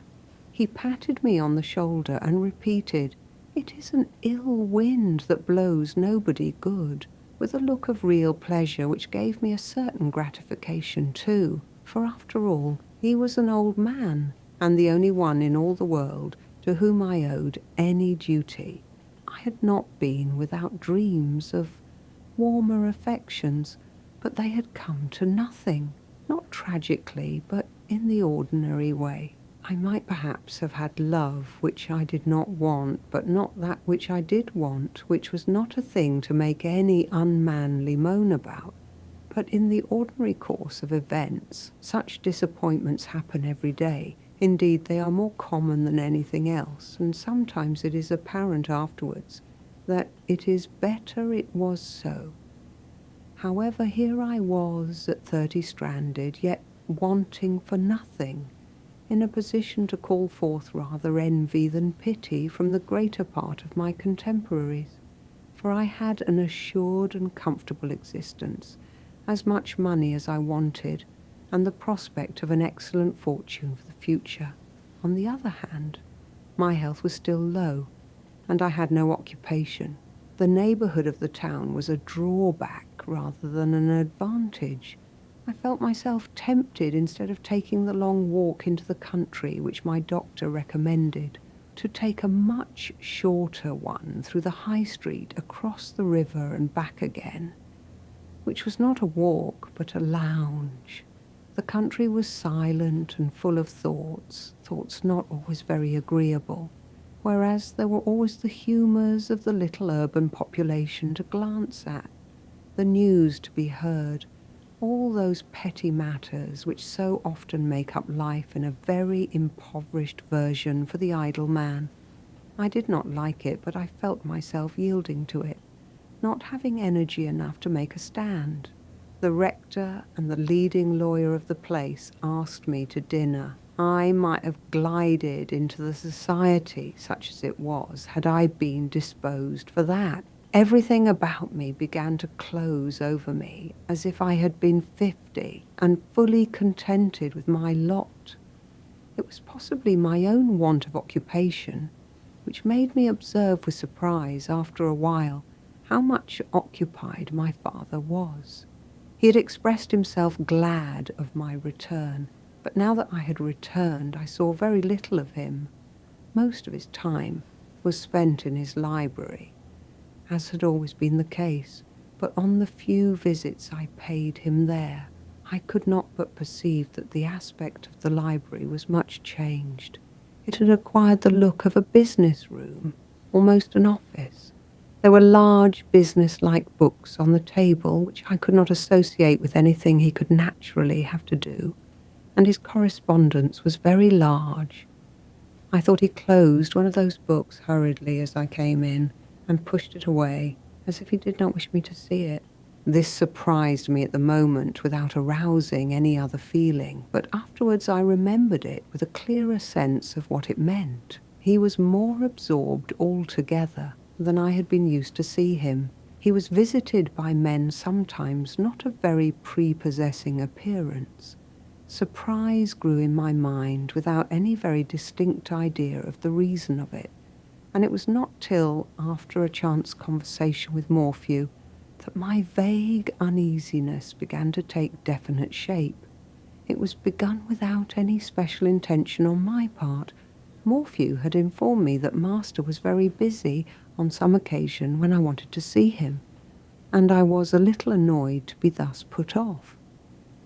"It appears to me that my father is always busy," I said hastily. Morphew then began very oracularly to nod his head in assent. "A deal too busy, sir, if you take my opinion," he said. This startled me much, and I asked hurriedly, "What do you mean?" without reflecting that to ask for private information from a servant about my father's habits was as bad as investigating into a stranger's affairs.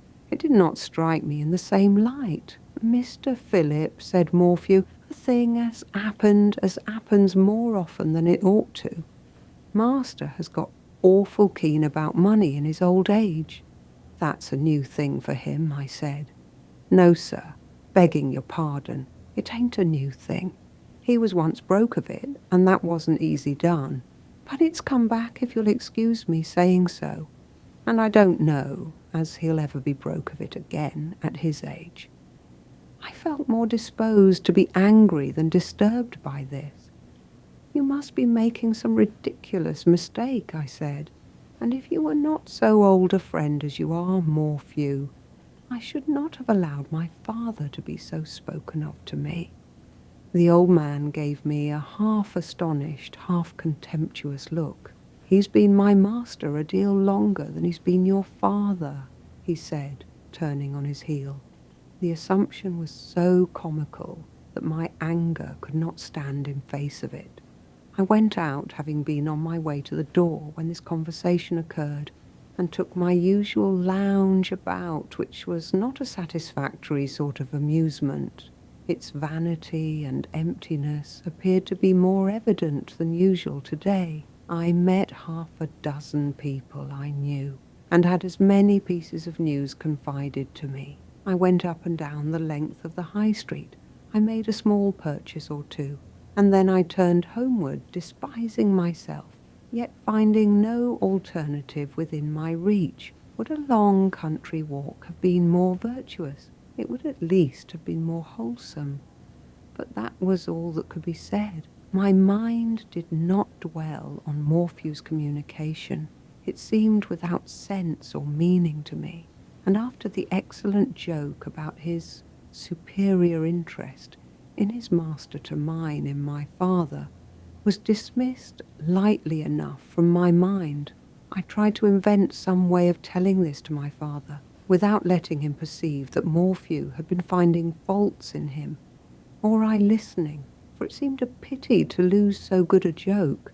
However, as I returned home, something happened which put the joke entirely utterly out of my head.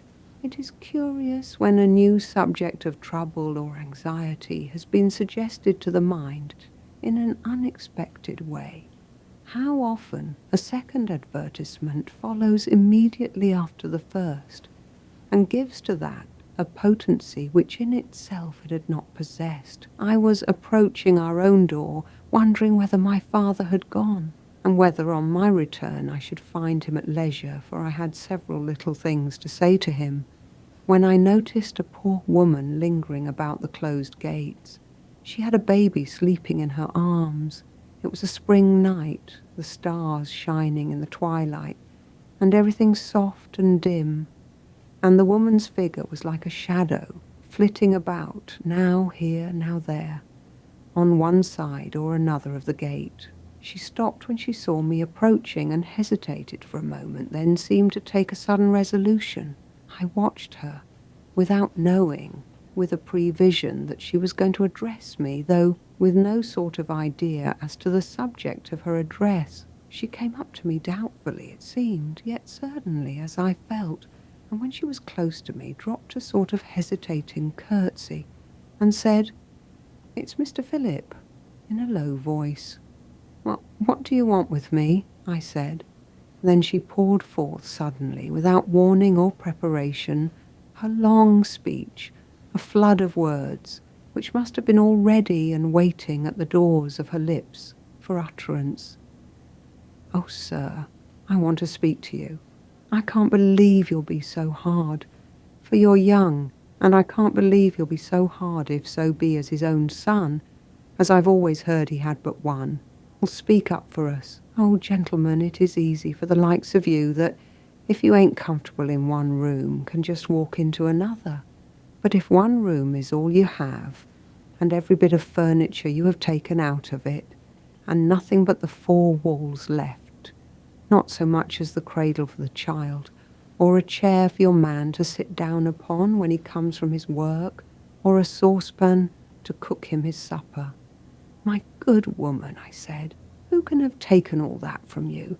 Surely nobody can be so cruel." "You say it's cruel," she cried with a sort of triumph. "Oh, I knowed you would, or any true gentleman that don't hold with screwing poor folks. Just go and say that to him inside there, for the love of God. Tell him to think what he's doing, driving poor creatures to despair. Summer's coming, the Lord be praised, but yet it's bitter cold at night with your counterpane gone.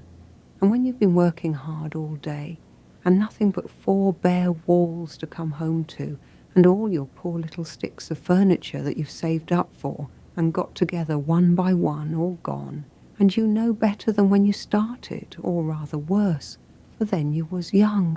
Oh, sir." The woman's voice rose into a sort of passionate wail, and then she added beseechingly, recovering herself, "Oh, speak for us, he'll not refuse his own son." "To whom am I to speak? Who is it that has done this to you?" I said. The woman hesitated again, looking keenly in my face, then repeated with a slight faltering, "It's Mr. Philip," as if that made everything right. "Yes, I am Philip Canning," I said, "but what have I to do with this, and to whom am I to speak?" She began to whimper, crying and stopping herself. "Oh, please, sir, it's Mr. Canning as owns all the house property about. It's him that our court and the lane and everything belongs to, and he's taken the bed from under us, and the baby's cradle, although it's said in the Bible as you're not to take poor folks' bed." "My father!" I cried in spite of myself. "Then it must be some agent, someone else in his name. You may be sure he knows nothing of it. Of course I shall speak to him at once." "Oh, God bless you, sir," said the woman, but then she added in a lower tone, "It's no agent. It's one as never knows trouble. It's him that lives in that grand house." But this was said under her breath, evidently not for me to hear. Morphew's words flashed through my mind as she spoke. What was this? Did it afford an explanation of the much-occupied hours, the big books, the strange visitors? I took the poor woman's name, and gave her something to procure a few comforts for the night, and went indoors disturbed and troubled. It was impossible to believe that my father himself would have acted thus, but he was not a man to brook interference, and I did not see how to introduce the subject, what to say. I could but hope that, at the moment of broaching it, words would be put into my mouth, which often happens in moments of necessity. One knows not how, even when one's theme is not so all-important as that for which such help has been promised.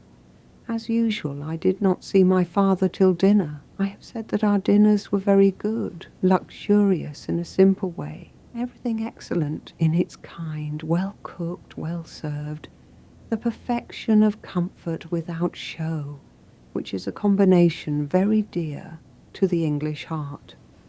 I said nothing till Morphew, with his solemn attention to everything that was going, had retired, and then it was with some strain of courage that I began. I was stopped outside the gate today by a curious sort of petitioner, a poor woman, who seems to be one of your tenants, sir, but whom your agent must have been rather too hard upon. My agent? Who is that? Said my father quietly. I don't know his name, and I doubt his competence. The poor creature seems to have had everything taken from her, her bed, her child's cradle. No doubt she was behind with her rent. Very likely, sir. She seemed very poor, said I. You take it coolly, said my father, with an upward glance, half amused, not in the least shocked by my statement. But when a man or a woman either takes a house, I suppose you will allow that they ought to pay rent for it. Certainly, sir, I replied, when they have got anything to pay. I don't allow the reservation, he said, but he was not angry, which I had feared he would be.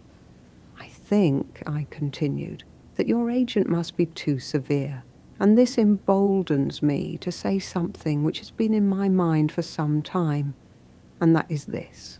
I'm doing nothing. My time hangs heavy on my hands.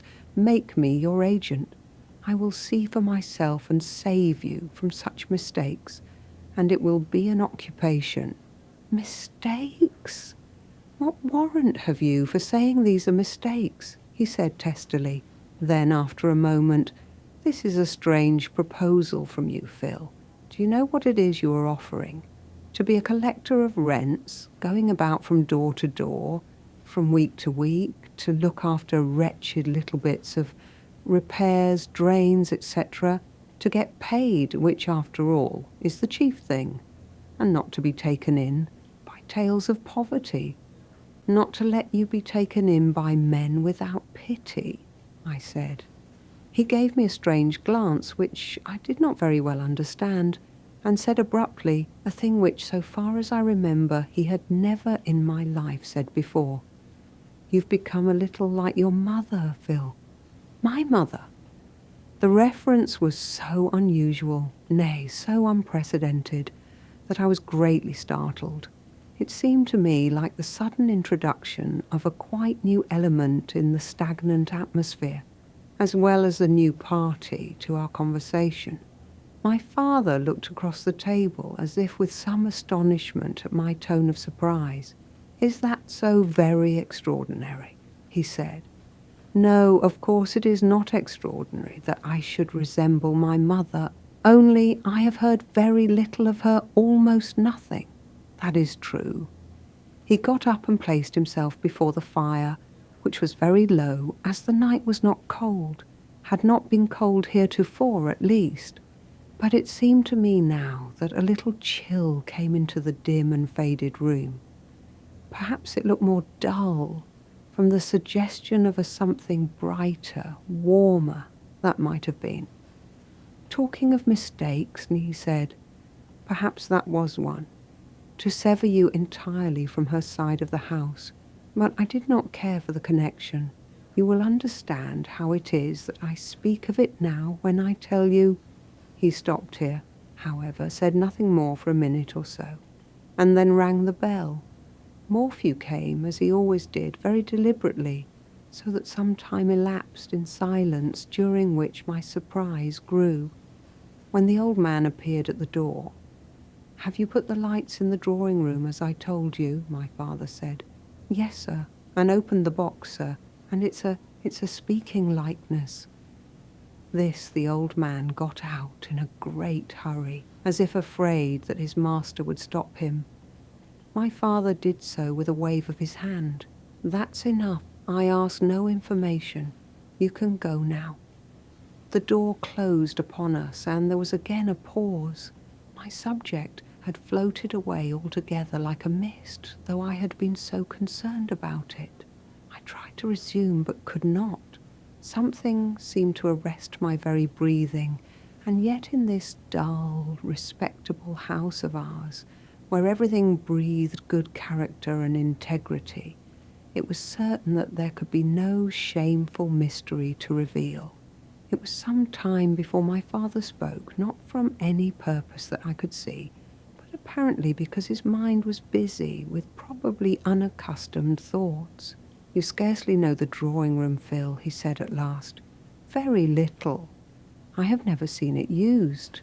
I have a little awe of it, to tell the truth.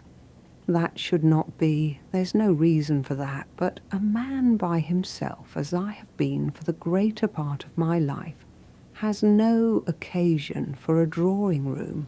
I always, as a matter of preference, sat among my books. However, I ought to have thought of the impression on you." "Oh, it is not important," I said. "The awe was childish. I have not thought of it since I came home." "It never was anything very splendid at the best," said he. He lifted the lamp from the table with a sort of abstraction, not remarking even my offer to take it from him, and led the way. He was on the verge of 70 and looked his age. But it was a vigorous age, with no symptom of giving way. The circle of light from the lamp lit up his white hair and keen blue eyes and clear complexion. His forehead was like old ivory, his cheek warmly coloured. An old man, yet a man in full strength. He was taller than I was, and still almost as strong. As he stood for a moment with the lamp in his hand, he looked like a tower in his great height and bulk. I reflected as I looked at him that I knew him intimately, more intimately than any other creature in the world. I was familiar with every detail of his outward life. Could it be that in reality I did not know him at all? The drawing-room was already lighted with a flickering array of candles upon the mantelpiece and along the walls, producing the pretty starry effect which candles give without very much light. As I had not the smallest idea what I was about to see, for Morphew's speaking likeness was very hurriedly said, and only half comprehensible in the bewilderment of my faculties. My first glance was at this very unusual illumination, for which I could assign no reason. The next showed me a large, full-length portrait, still in the box in which apparently it had travelled, placed upright, supported against a table in the centre of the room. My father walked straight up to it, motioned to me to place a smaller table close to the picture on the left side, and put his lamp upon that. Then he waved his hand towards it, and stood aside that I might see.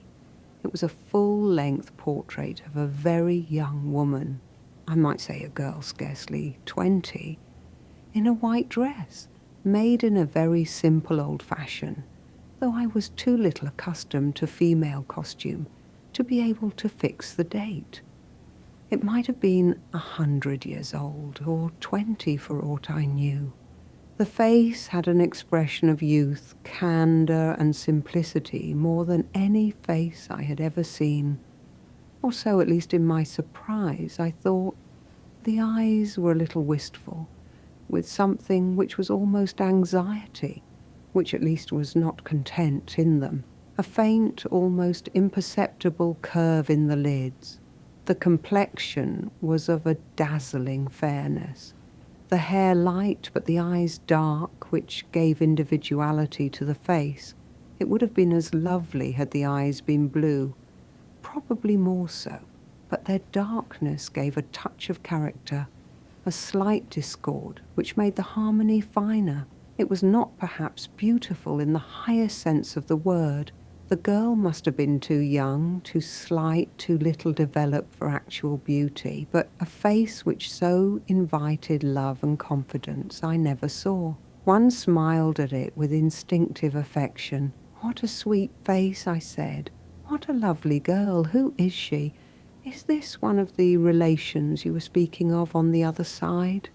My father made me no reply. He stood aside, looking at it, as if he knew it too well to require to look, as if the picture was already in his eyes. "Yes," he said after an interval with a long-drawn breath, "she was a lovely girl, as you say."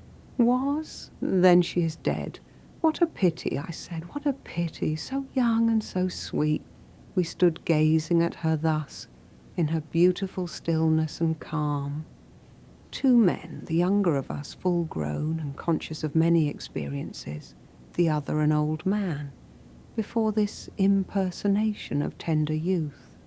At length he said, with a slight tremulousness in his voice, "Does nothing suggest to you who she is, Phil?" I turned round to look at him with profound astonishment, but he turned away from my look. A sort of quiver passed over his face. "That is your mother," he said, and walked suddenly away, leaving me there. My mother.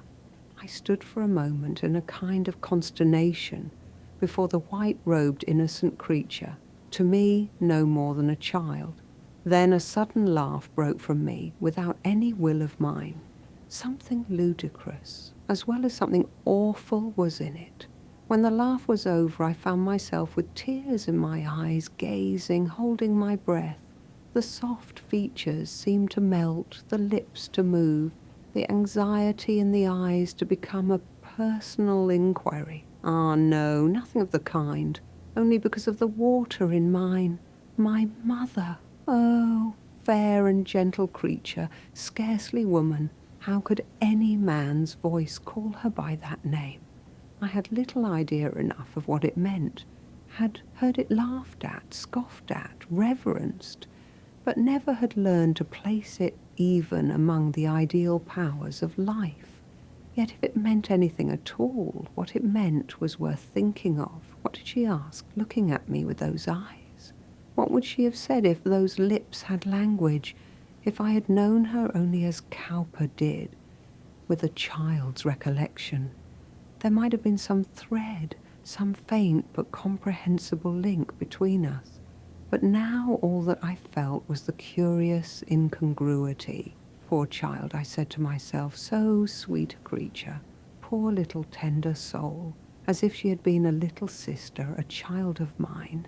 But my mother, I cannot tell how long I stood looking at her, studying the candid, sweet face, which surely had germs in it of everything that was good and beautiful, and sorry with a profound regret that she had died and never carried these promises to fulfillment.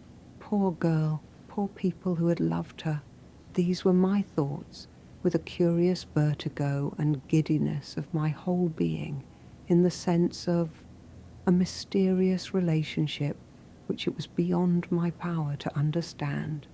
Presently my father came back, possibly because I had been a long time unconscious of the passage of the minutes, or perhaps because he was himself restless in the strange disturbance of his habitual calm. He came in and put his arm within mine, leaning his weight partially upon me with an affectionate suggestion which went deeper than words. I pressed his arm to my side. It was more between us two grave Englishmen than any embracing. "I cannot understand it," I said. "No, I don't wonder at that. But if it is strange to you, Phil, think how much more strange to me. That is the partner of my life. I have never had another or thought of another, that girl. If we are to meet again, as I have always hoped we should meet again, what am I to say to her? I an old man? Yes, I know what you mean. I am not an old man for my years, but my years are 70, and the play is nearly played out. How am I to meet that young creature? We used to say to each other that it was forever, that we never could be but one, that it was for life and death.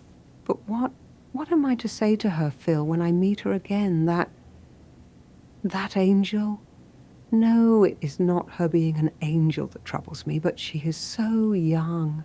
She is like my granddaughter, he cried, with a burst of what was half sobs, half laughter. And she is my wife, and I am an old man, and so much has happened that she could not understand.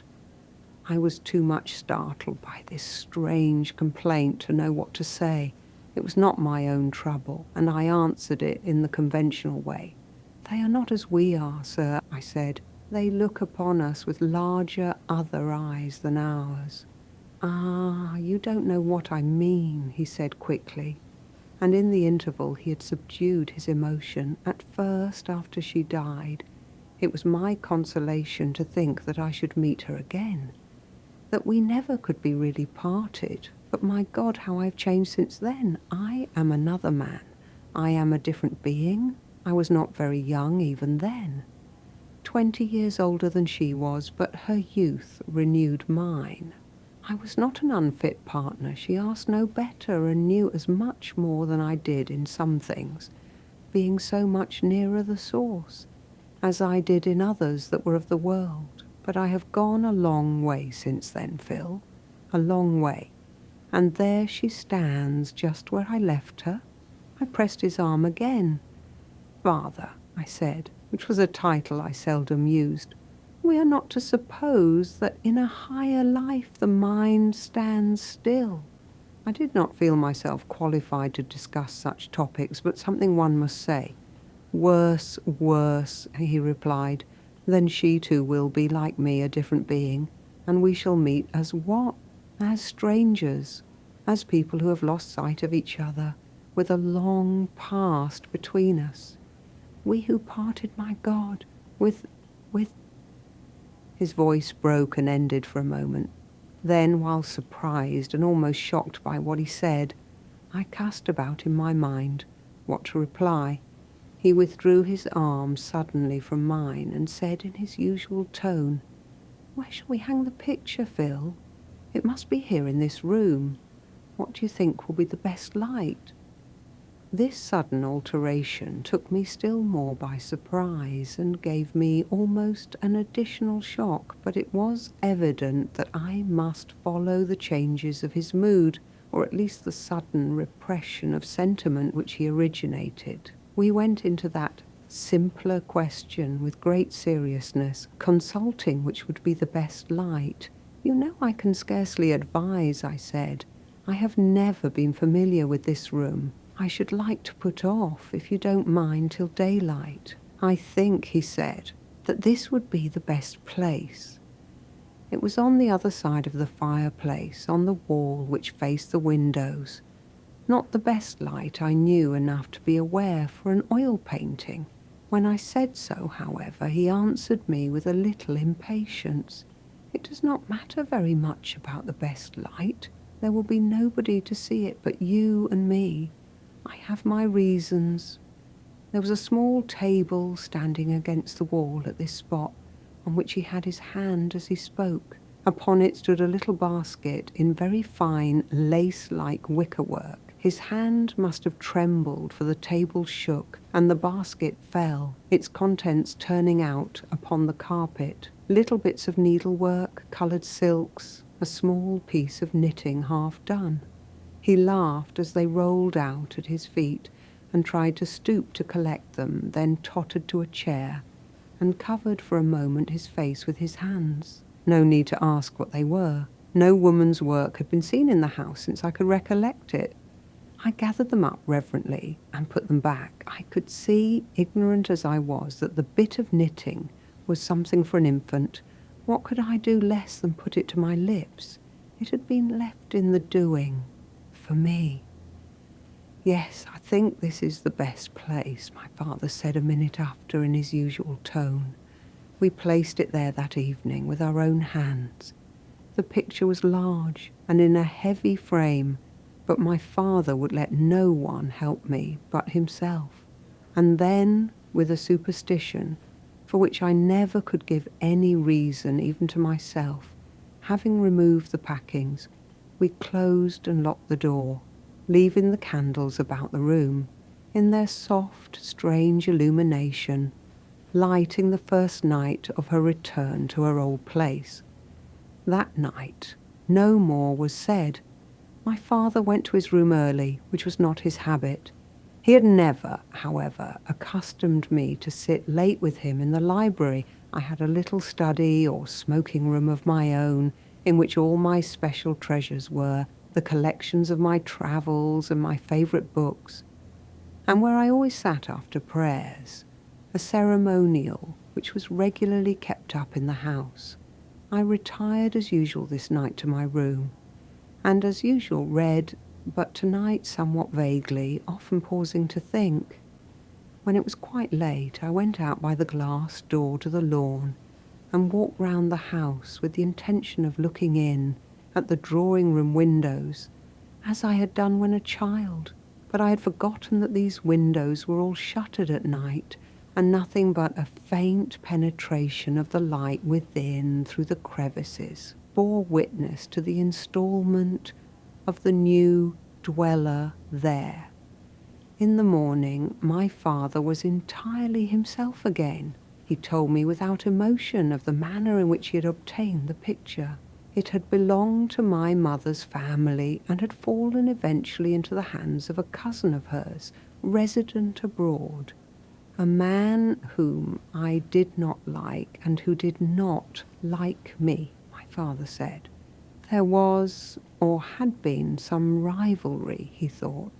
A mistake, but he was never aware of that. He refused all my requests to have a copy made. You may suppose, Phil, that I wish this very much. Had I succeeded, you would have been acquainted, at least, with your mother's appearance, and need not have sustained this shock. But he would not consent. It gave him, I think, a certain pleasure to think that he had the only picture. But now he is dead, and out of remorse, or with some other intention, has left it to me. That looks like kindness, said I. Yes, or something else.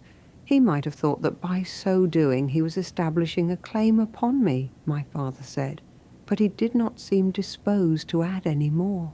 On whose behalf he meant to establish a claim I did not know, nor who the man was who had laid us under so great an obligation on his deathbed. He had established a claim on me at least, though, as he was dead, I could not see on whose behalf it was, and my father said nothing more. He seemed to dislike the subject. When I attempted to return to it, he had recourse to his letters or his newspapers.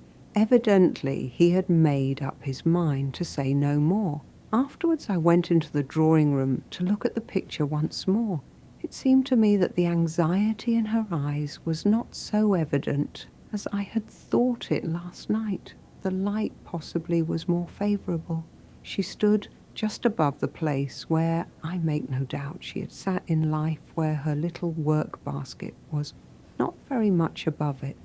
The picture was full length, and we had hung it low, so that she might have been stepping into the room, and was little above my own level as I stood and looked at her again. Once more I smiled at the strange thought that this young creature, so young, almost childish, could be my mother, and once more my eyes grew wet looking at her. He was a benefactor indeed, who had given her back to us. I said to myself that if I could ever do anything for him or his, I would certainly do it for this lovely young creature's sake. And with this in my mind and all the thoughts that came with it, I'm obliged to confess that the other matter, which I had been so full of on the previous night, went entirely out of my head. It is rarely, however, that such matters are allowed to slip out of one's mind. When I went out in the afternoon for my usual stroll, or rather when I returned from that stroll, I saw once more before me the woman with her baby, whose story had filled me with dismay on the previous evening. She was waiting at the gate as before, and, "Oh, gentlemen, but haven't you got some news to give me?" she said. "My good woman, I have been greatly occupied. I have had no time to do anything." "Ah," she said, with a little cry of disappointment. "My man said not to make too sure, and that the ways of the gentlefolks is hard to know." "I cannot explain to you," I said as gently as I could, "what it is that has made me forget you. It was an event that can only do you good in the end. Go home now and see the man that took your things from you and tell him to come to me. I promise you it shall all be put right." The woman looked at me in astonishment, then burst forth, as it seemed, involuntarily. "What? Without asking no questions?" After this there came a storm of tears and blessings, from which I made haste to escape, but not without carrying that curious commentary on my rashness away with me. Without asking no questions? It might be foolish, perhaps, but after all, how slight a matter, to make the poor creature comfortable at the cost of what? A box or two of cigars, perhaps, or some other trifle. And if it should be her own fault, or her husband's, what then? Had I been punished for all my faults, where should I have been now? And if the advantage should be only temporary, what then? To be relieved and comforted even for a day or two, was not that something to count in life? Thus I quenched the fiery dart of criticism which my protégée herself had thrown into the transaction, not without a certain sense of the humour of it. Its effect, however, was to make me less anxious to see my father, to repeat my proposal to him, and to call his attention to the cruelty performed in his name. This one case I had taken out of the category of wrongs to be righted by assuming arbitrarily the position of Providence in my own person. For of course I had bound myself to pay the poor creature's rent as well as redeem her goods, and whatever might happen to her in the future, had taken the past into my own hands. The man came presently to see me, who, it seems, had acted as my father's agent in the matter. "I don't know, sir, how Mr. Canning will take it," he said. "He don't want none of those irregular, bad-paying ones in his property. He always says as to look over it and let the rent run on is making things worse in the end. His rule is, never more than a month, Stevens. That's what Mr. Canning says to me, sir. He says, more than that they can't pay. It's no use trying. And it's a good rule. It's a very good rule. He won't hear none of their stories, sir. Bless you, you'd never get a penny of rent from them small houses if you listened to their tales. But if so be as you'll pay Mrs. Jordan's rent, it's none of my business how it's paid.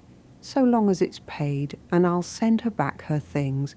But they'll just have to be took next time," he added composedly. "Over and over, it's always the same story with them sort of poor folks. They're too poor for anything. That's the truth," the man said. Morphew came back to my room after my visitor was gone. "Mr. Philip," he said, "you'll excuse me, sir, but if you're going to pay all the poor folks' rent as have distresses put in, you may just go into the court at once, for it's without end. I am going to be the agent myself, Morphew, and manage for my father, and will soon put a stop to that," I said, more cheerfully than I felt. "Manage for—" "Master," he said, with a face of consternation. "You, Mr. Philip. You seem to have a great contempt for me, Morphew." He did not deny the fact. He said with excitement, "Master, sir, Master don't let himself be put a stop to by any man. Master's not one to be managed. Don't you quarrel with Master, Mr. Philip, for the love of God." The old man was quite pale. Quarrel, I said. I have never quarrelled with my father, and I don't mean to begin now. Morphew dispelled his own excitement by making up the fire, which was dying in the grate. It was a very mild spring evening, and he made up a great blaze which would have suited December. This is one of many ways in which an old servant will relieve his mind. He muttered all the time as he threw on the coals and wood. He'll not like it. We all know as he'll not like it. Master won't stand no meddling, Mr. Philip. This last he discharged at me like a flying arrow as he closed the door. I soon found there was truth in what he said. My father was not angry. He was even half amused. I don't think that plan of yours will hold water, Phil. I hear you have been paying rents and redeeming furniture. That's an expensive game, and a very profitless one. Of course, so long as you are a benevolent gentleman acting for your own pleasure, it makes no difference to me. I am quite content if I get my money, even out of your pockets, so long as it amuses you. But as my collector, you know, which you are good enough to propose to be.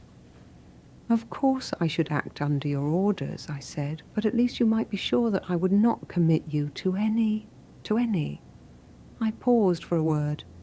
Act of oppression, he said with a smile.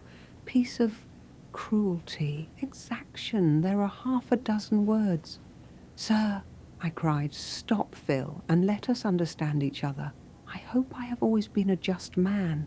I do my duty on my side, and I expect it from others. It is your benevolence that is cruel. I have calculated anxiously how much credit it is safe to allow, but I will allow no man or woman either to go beyond what he or she can make up. My law is fixed. Now you understand. My agents, as you call them, originate nothing. They execute only what I decide. But then no circumstances are taken into account. No bad luck, no evil chances, no loss unexpected. There are no evil chances, he said. There is no bad luck. They reap as they sow. No, I don't go among them to be cheated by their stories, and spend quite unnecessary emotion in sympathizing with them.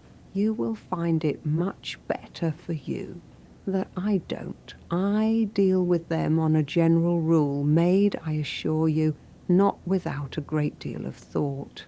And must it always be so, I said? Is there no way of ameliorating or bringing in a better state of things? It seems not, he said. We don't get no forwarder in that direction, so far as I can see. And then he turned the conversation to general matters. I retired to my room greatly discouraged that night. In former ages, or so one is led to suppose, and in the lower primitive classes who still linger near the primeval type, action of any kind was, and is easier than amid the complication of our higher civilization.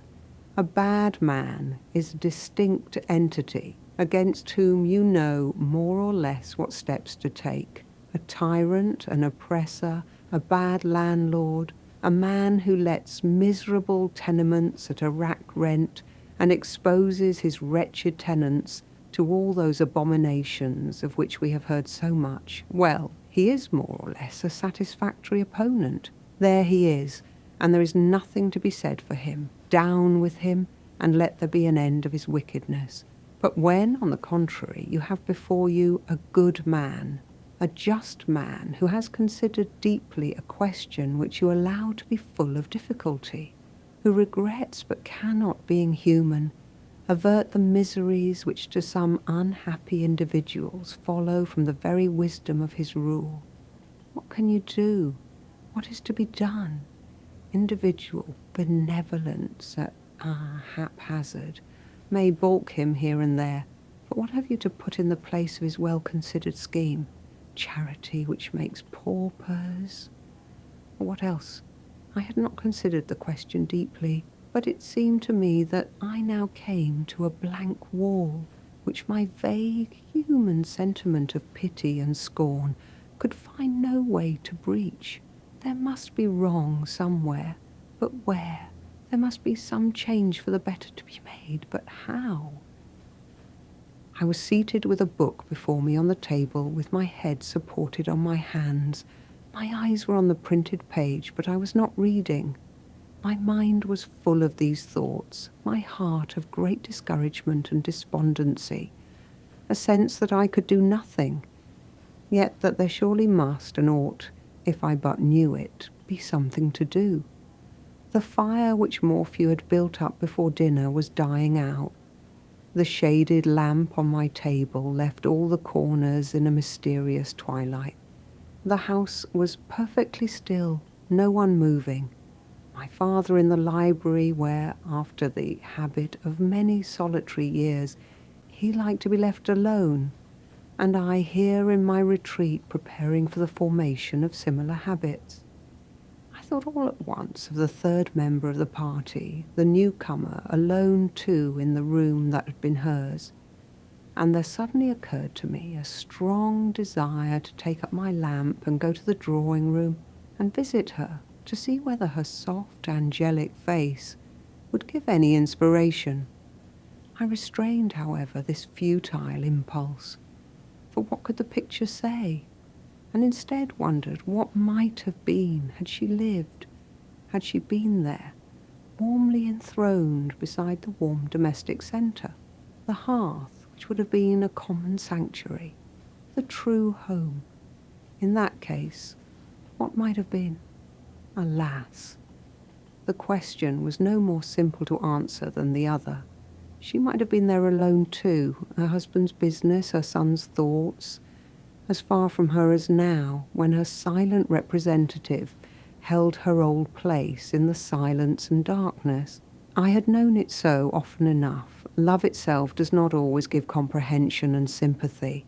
It might be that she was more to us there, in the sweet image of her undeveloped beauty, than she might have been had she lived and grown to maturity and fading like the rest. I cannot be certain whether my mind was still lingering on this not very cheerful reflection, or if it had been left behind when the strange occurrence came of which I have now to tell. Can I call it an occurrence? My eyes were on my book when I thought and I heard the sound of a door opening and shutting, but so far away and faint that if real at all, it must have been in a far corner of the house. I didn't move, except to lift my eyes from the book, as one does instinctively the better to listen. But I cannot tell, nor have I ever been able to describe exactly what it was. My heart made all at once a sudden leap in my breast. I am aware that this language is figurative, and that the heart cannot leap, but it is a figure so entirely justified by sensation that no one will have any difficulty in understanding what I mean. My heart leapt up and began beating wildly in my throat, in my ears, as if my whole being had received a sudden and intolerable shock. The sound went through my head like the dizzy sound of some strange mechanism, 1,000 wheels and springs circling, echoing, working in my brain.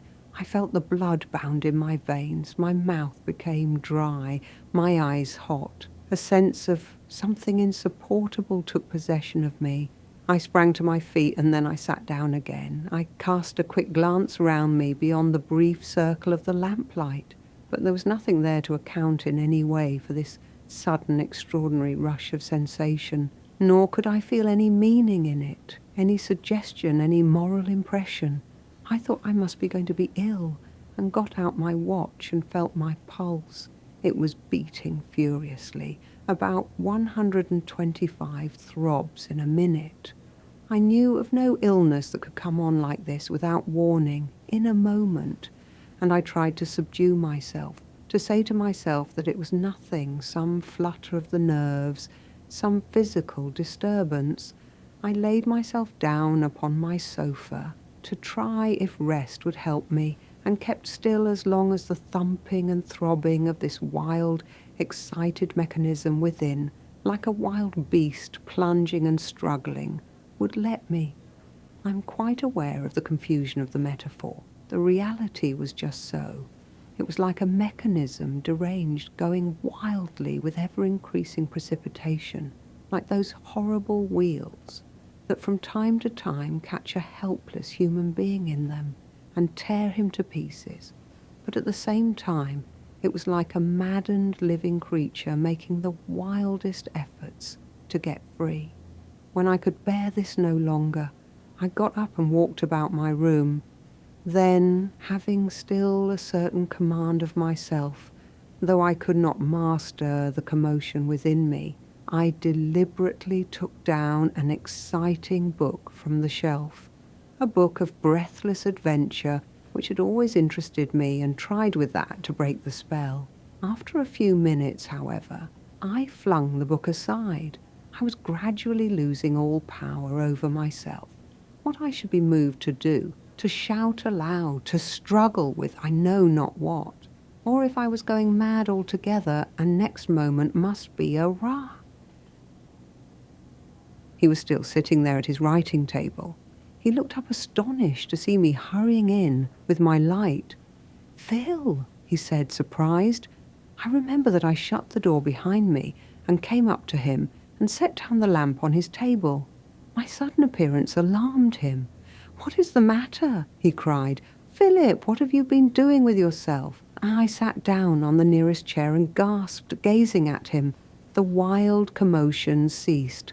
The blood subsided into its natural channels. My heart resumed its place. I use such words as mortal weakness can to express the sensations I felt. I came to myself thus, gazing at him, confounded at once by the extraordinary passion which I had gone through and its sudden cessation. "The matter?" I cried. "I don't know what is the matter." My father had pushed his spectacles up from his eyes. He appeared to me as faces appear in a fever, all glorified with light which is not in them, his eyes glowing, his white hair shining like silver, but his looks were severe. "You are not a boy that I should reprove you, but you ought to know better," he said. Then I explained to him, so far as I was able, what had happened.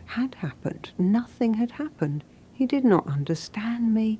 Nor did I, now that it was over, understand myself, but he saw enough to make him aware that the disturbance in me was serious and not caused by any folly of my own. He was very kind as soon as he had assured himself of this, and talked, taking pains to bring me back to unexciting subjects. He had a letter in his hand with a very deep border of black when I came in. I observed it without taking any notice or associating it with anything I knew.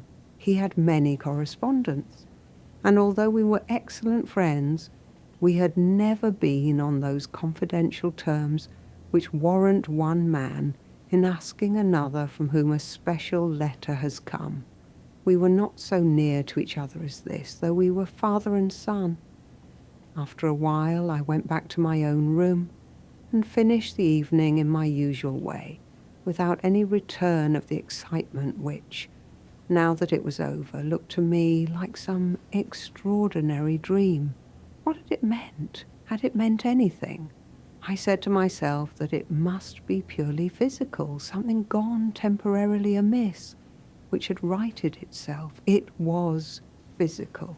The excitement did not affect my mind. I was independent of it all the time, a spectator of my own agitation, a clear proof that, whatever it was, it had affected my bodily organization alone. Next day I returned to the problem which I had not been able to solve. I found out my petitioner in the back street, and that she was happy in the recovery of her possessions, which to my eyes indeed did not seem very worthy either of lamentation or delight. Nor was her house the tidy house which injured virtue should have when restored to its humble rights. She was not injured virtue, it was clear. She made me a great many curtsies and poured forth a number of blessings. Her man came in while I was there and hoped in a gruff voice that God would reward me. and that the old gentleman had let 'em alone. I did not like the look of the man. It seemed to me that in the dark lane behind the house of a winter's night, he would not be a pleasant person to find in one's way. Nor was this all. When I went out into the little street, which it appeared was all, or almost all, my father's property, a number of groups formed in my way, and at least half a dozen applicants sidled up. "I've more claims nor Mary Jordan any day," said one. "I've lived on Squire Canning's property, one place and another, this 20 year. "And what do you say to me?" said another. "I've 6 children to her too, bless you, sir, and ne'er a father to do for them. I believed in my father's rule before I got out of the street, and approved his wisdom in keeping himself free from personal contact with his tenants. Yet when I look back upon the swarming thoroughfare, the mean little houses, the women at their doors, all so open-mouthed and eager to contend for my favour, my heart sank within me at the thought that out of their misery some portion of our wealth came. I don't care how small a portion, that I, young and strong, should be kept idle and in luxury in some part through the money screwed out of their necessities, obtained sometimes by the sacrifice of everything they prized. Of course I know all the ordinary commonplaces of life as well as anyone, that if you build a house with your hand or your money and let it, the rent of it is your just due and must be paid. But yet, don't you think, sir," I said that evening at dinner, the subject being reintroduced by my father himself, "that we have some duty towards them when we draw so much from them?" "Certainly," he said. "I take as much trouble about their drains as I do about my own.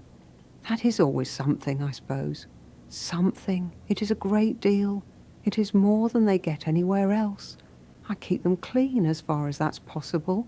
I give them at least the means of keeping clean, and thus check disease and prolong life, which is more, I assure you, than they've any right to expect. I was not prepared with arguments as I ought to have been. That is all in the Gospel according to Adam Smith, which my father had been brought up in, but of which the tenets had begun to be less binding in my day.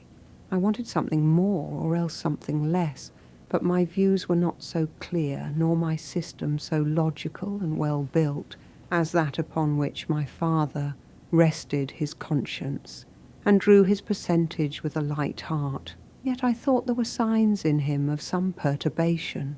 I met him one morning coming out of the room in which the portrait hung, as if he had gone to look at it stealthily.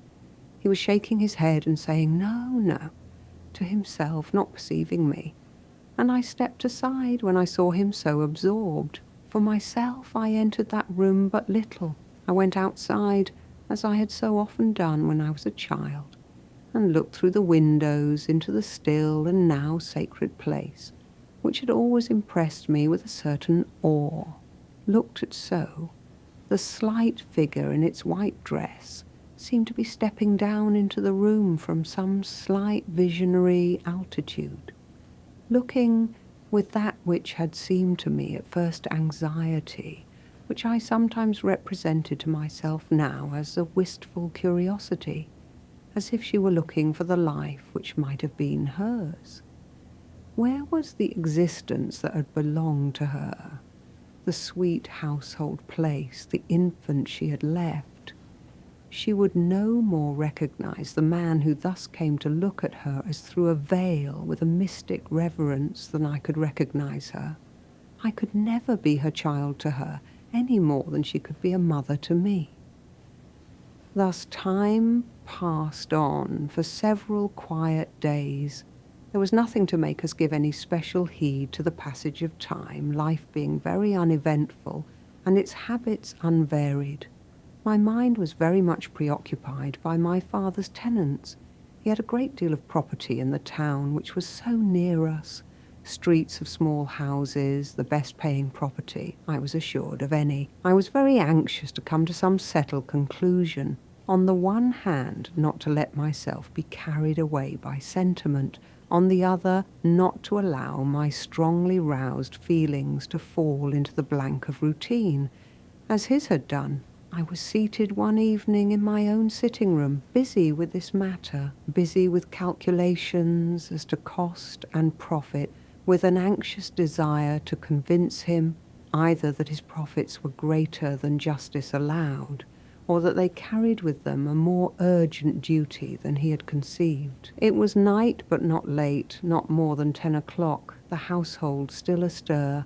Everything was quiet, not the solemnity of midnight silence, in which there is always something of mystery, but the soft breathing quiet of the evening, full of the faint habitual sounds of a human dwelling, a consciousness of life about, and I was very busy with my figures, interested, feeling no room in my mind for any other thought. The singular experience which had startled me so much had passed over very quickly, and there had been no return. I had ceased to think of it. Indeed, I had never thought of it, save for the moment, setting it down after it was over to a physical course, without much difficulty. At this time, I was far too busy to have thoughts to spare for anything, or room for imagination.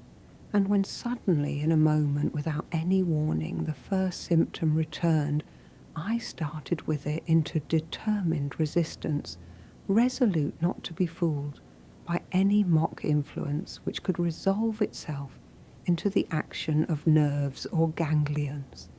The first symptom, as before, was that my heart sprang up with a bound as if a cannon had been fired at my ear. My whole being responded with a start. The pen fell out of my fingers. The figures went out of my head as if all faculty had departed. And yet I was conscious for a time at least of keeping my self-control. I was like the rider of a frightened horse, rendered almost wild by something which, in the mystery of its voiceless being, it has seen, something on the road which it will not pass, but wildly plunging, resisting every persuasion, turns from. With ever-increasing passion, the rider himself after a time becomes infected with this inexplainable desperation of terror, and I suppose I must have done so, but for a time I kept the upper hand. I would not allow myself to spring up as I wished, as my impulse was, but sat there doggedly, clinging to my books, to my table, fixing myself on, I didn't mind what, to resist the flood of sensation, of emotion, which was sweeping through me, carrying me away. I tried to continue my calculations. I tried to stir myself up with recollections of the miserable sights I had seen, the poverty, the helplessness. I tried to work myself into indignation.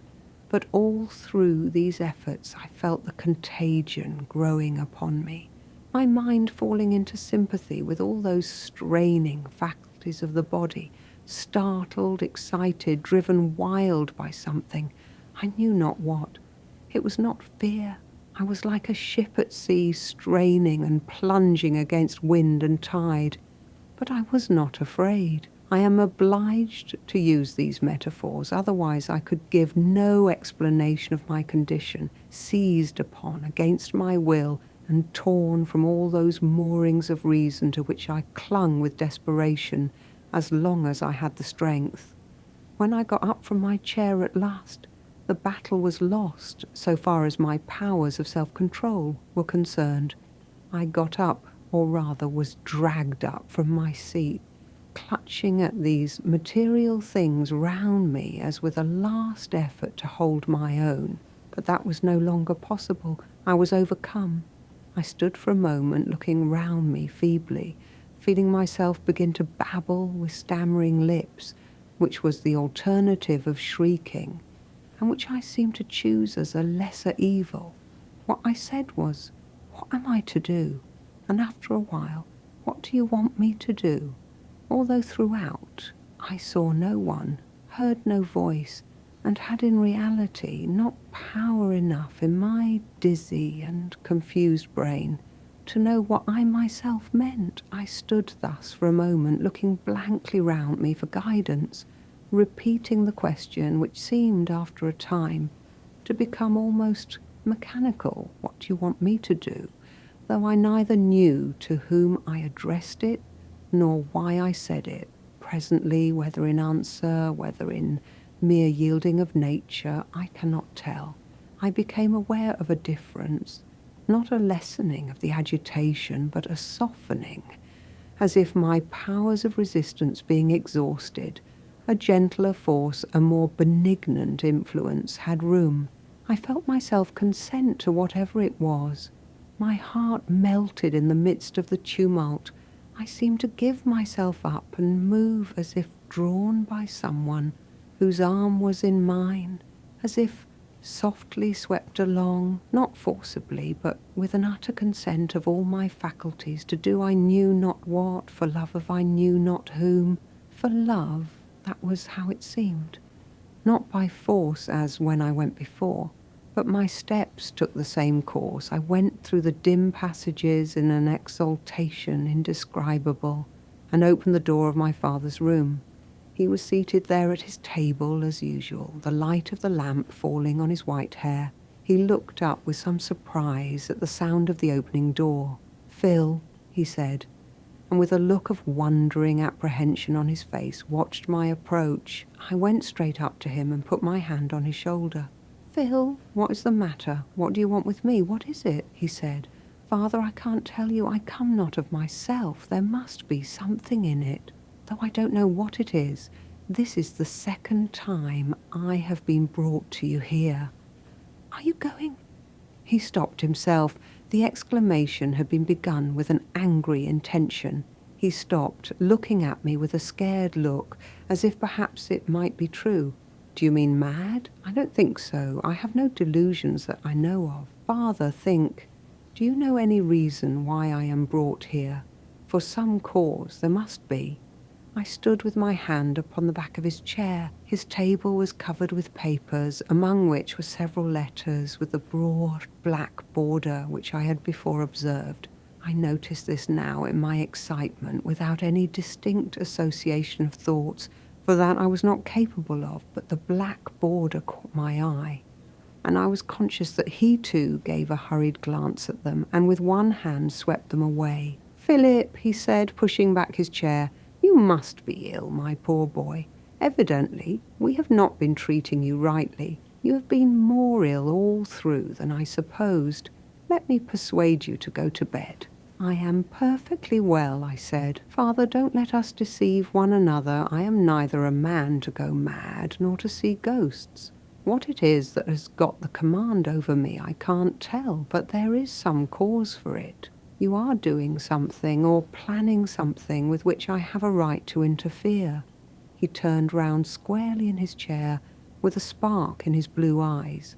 He was not a man to be meddled with. "I have yet to learn what can give my son a right to interfere. I am in possession of all my faculties, I hope." "Father," I cried, "won't you listen to me? No one can say I've been undutiful or disrespectful. I am a man with a right to speak my mind, and I have done so. But this is different. I am not here by my own will. Something that is stronger than has brought me. There is something in your mind which disturbs others. I don't know what I'm saying. This is not what I meant to say, but you know the meaning better than I. Someone who can speak to you only by me speaks to you by me, and I know that you understand."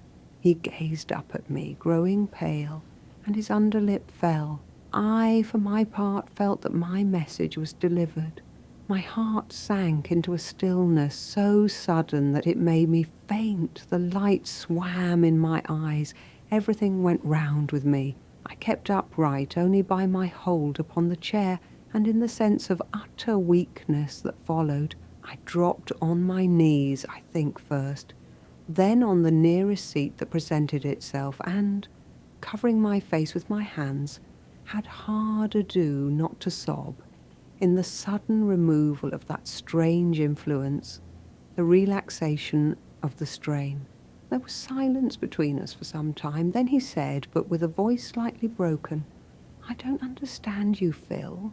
You must have taken some fancy into your mind, which my slower intelligence... Speak out what you want to say. What do you find fault with? Is it all that woman, Jordan? He gave a short, forced laugh as he broke off and shook me almost roughly by the shoulder, saying, Speak out. What do you want to say? It seems, sir, that I have said everything. My voice trembled more than his, but not in the same way. I have told you that I did not come by my own will, quite otherwise. I resisted as long as I could. Now all is said. It is for you to judge whether it was worth the trouble or not. He got up from his seat in a hurried way. You would have me as mad as yourself, he said, then sat down again as quickly. Come, Phil, if it will please you not to make a breach, the first breach between us. You shall have your way. I consent to your looking into that matter about the poor tenants. Your mind shall not be upset about that, even though I don't enter into all your views. Thank you, I said. But, Father, that is not what it is. Then it is a piece of folly, he said angrily. I suppose you mean, but this is a matter in which I choose to judge for myself. You know what I mean, I said as quietly as I could, though I don't myself know.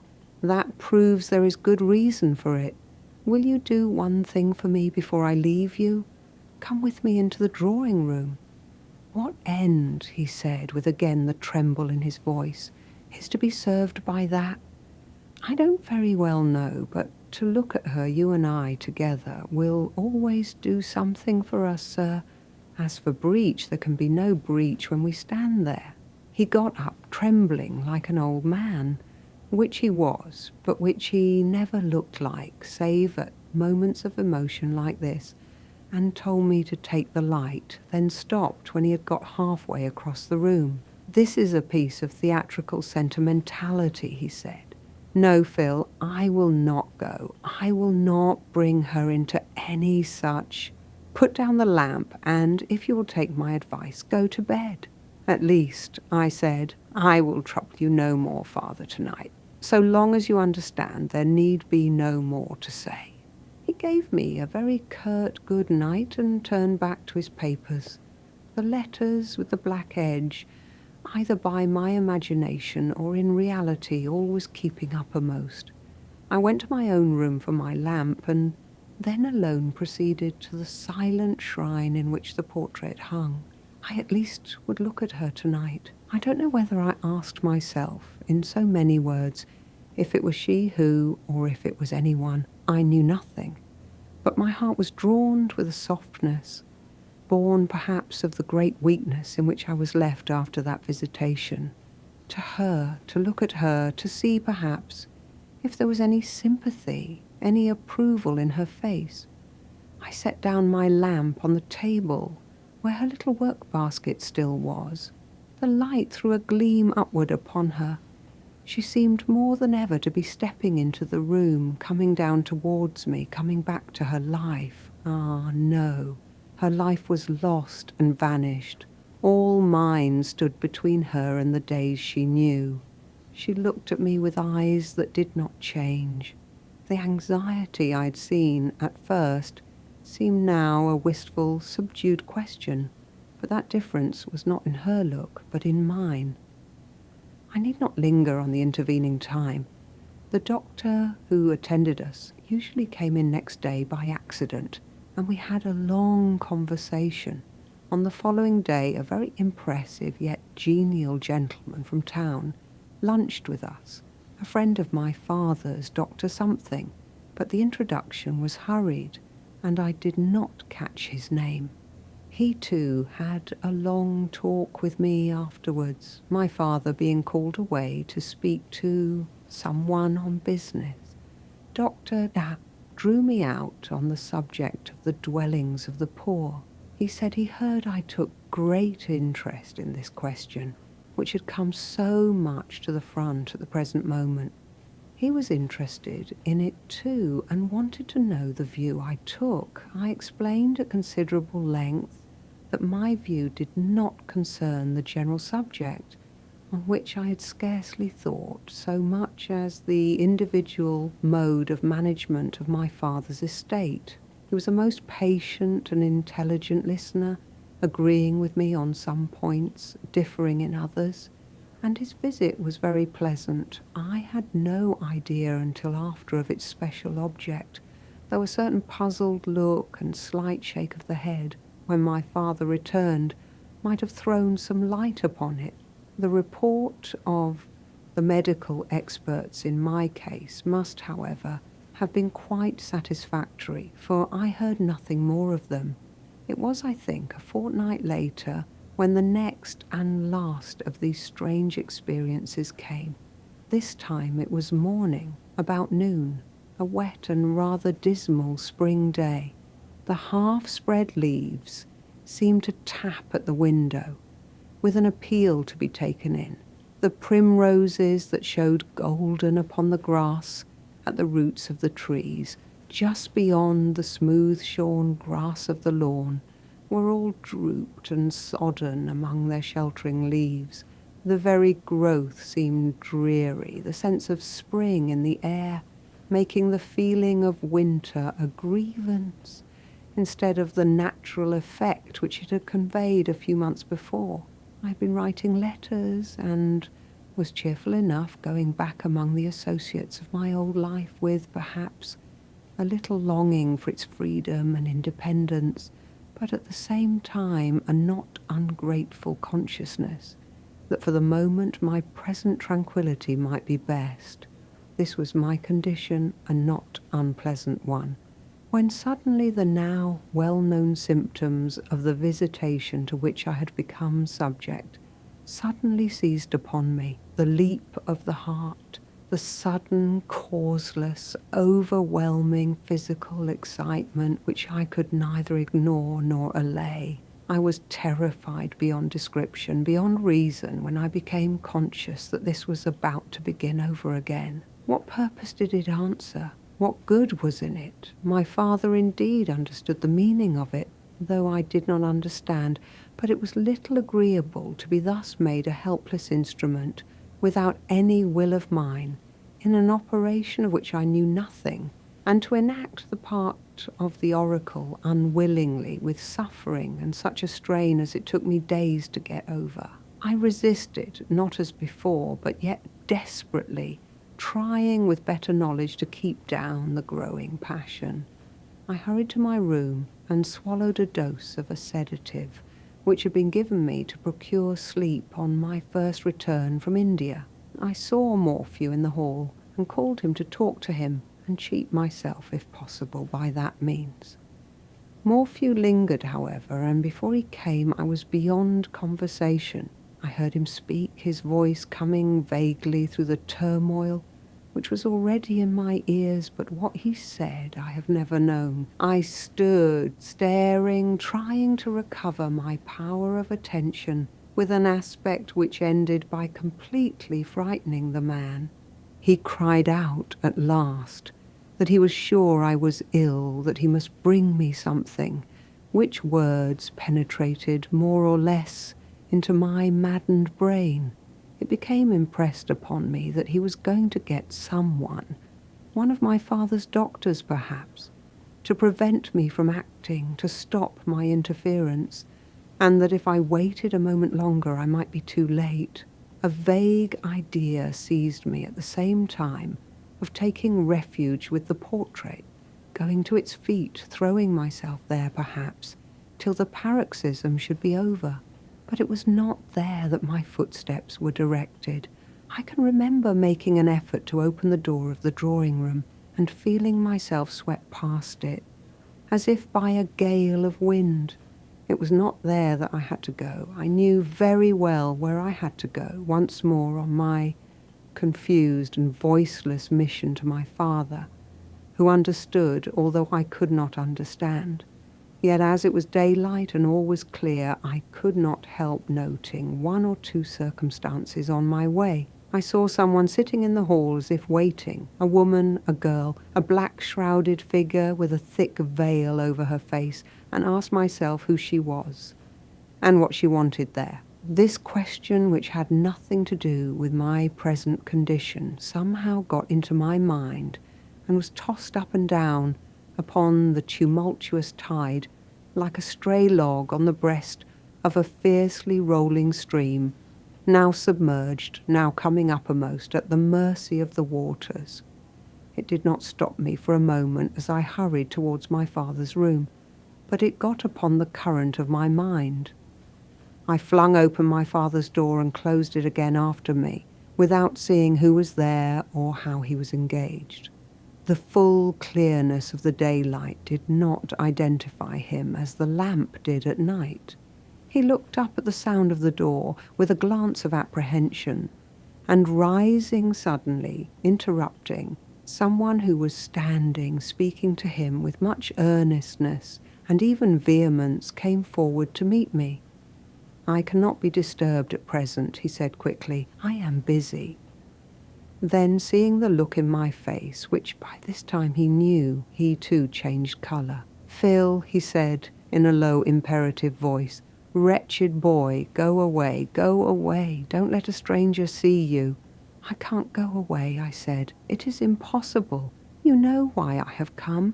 I cannot if I would. It is more powerful than I—" "Go, sir," he said. "Go at once. No more of this folly. I will not have you in this room. Go, go." I made no answer. I don't know that I could have done so. There had never been any struggle between us before. But I had no power to do one thing or another. The tumult within me was in full career. I heard indeed what he said and was able to reply, but his words too were like straws tossed upon the tremendous stream. I saw now with my feverish eyes who the other person present was. It was a woman dressed also in mourning, similar to the one in the hall. But this a middle-aged woman, like a respectable servant. She'd been crying, and in the pause caused by this encounter between my father and myself, dried her eyes with a handkerchief, which she rolled like a ball in her hand, evidently in strong emotion. She turned and looked at me as my father spoke to me. For a moment, with a gleam of hope, then falling back into her former attitude. My father returned to his seat. He was much agitated too, though doing all that was possible to conceal it. My inopportune arrival was evidently a great and unlooked-for vexation to him. He gave me the only look of passionate displeasure I have ever had from him, as he sat down again, but he said nothing more. "You must understand," he said, addressing the woman, "that I have said my last words on this subject. I don't choose to enter into it again in the presence of my son, who is not well enough to be made a party to any discussion. I am sorry that you should have had so much trouble in vain, but you were warned beforehand, and you have only yourself to blame. I acknowledge no claim, and nothing you can say will change my resolution. I must beg you to go away. All this is very painful and quite useless. I acknowledge no claim." "Oh, sir," she cried, her eyes beginning once more to flow, her speech interrupted by little sobs. "Maybe I did wrong to speak of a claim. I'm not educated to argue with a gentleman. Maybe we have no claim. But if it's not by right, oh, Mr. Canning, won't you let your heart be touched by pity? She don't know what I'm saying, poor dear. She's not one to beg and pray for herself, as I'm doing for her. Oh, sir, she's so young. She's so lone in this world. Not a friend to stand by her, nor a house to take her in. You are the nearest to her of any one that's left in this world. She hasn't a relation, not one so near as you. Oh," she cried with a sudden thought, turning quickly round upon me, "this gentleman's your son. Now I think of it, it's not your relation she is, but his through his mother. That's nearer, nearer. Oh, sir, you're young. Your heart should be more tender. Here is my young lady that has no one in the world to look to her. Your own flesh and blood, your mother's cousin, your mother's—" My father called to her to stop, with a voice of thunder. "Philip, leave us at once. It is not a matter to be discussed with you." And then, in a moment, it became clear to me what it was. It had been with difficulty that I had kept myself still.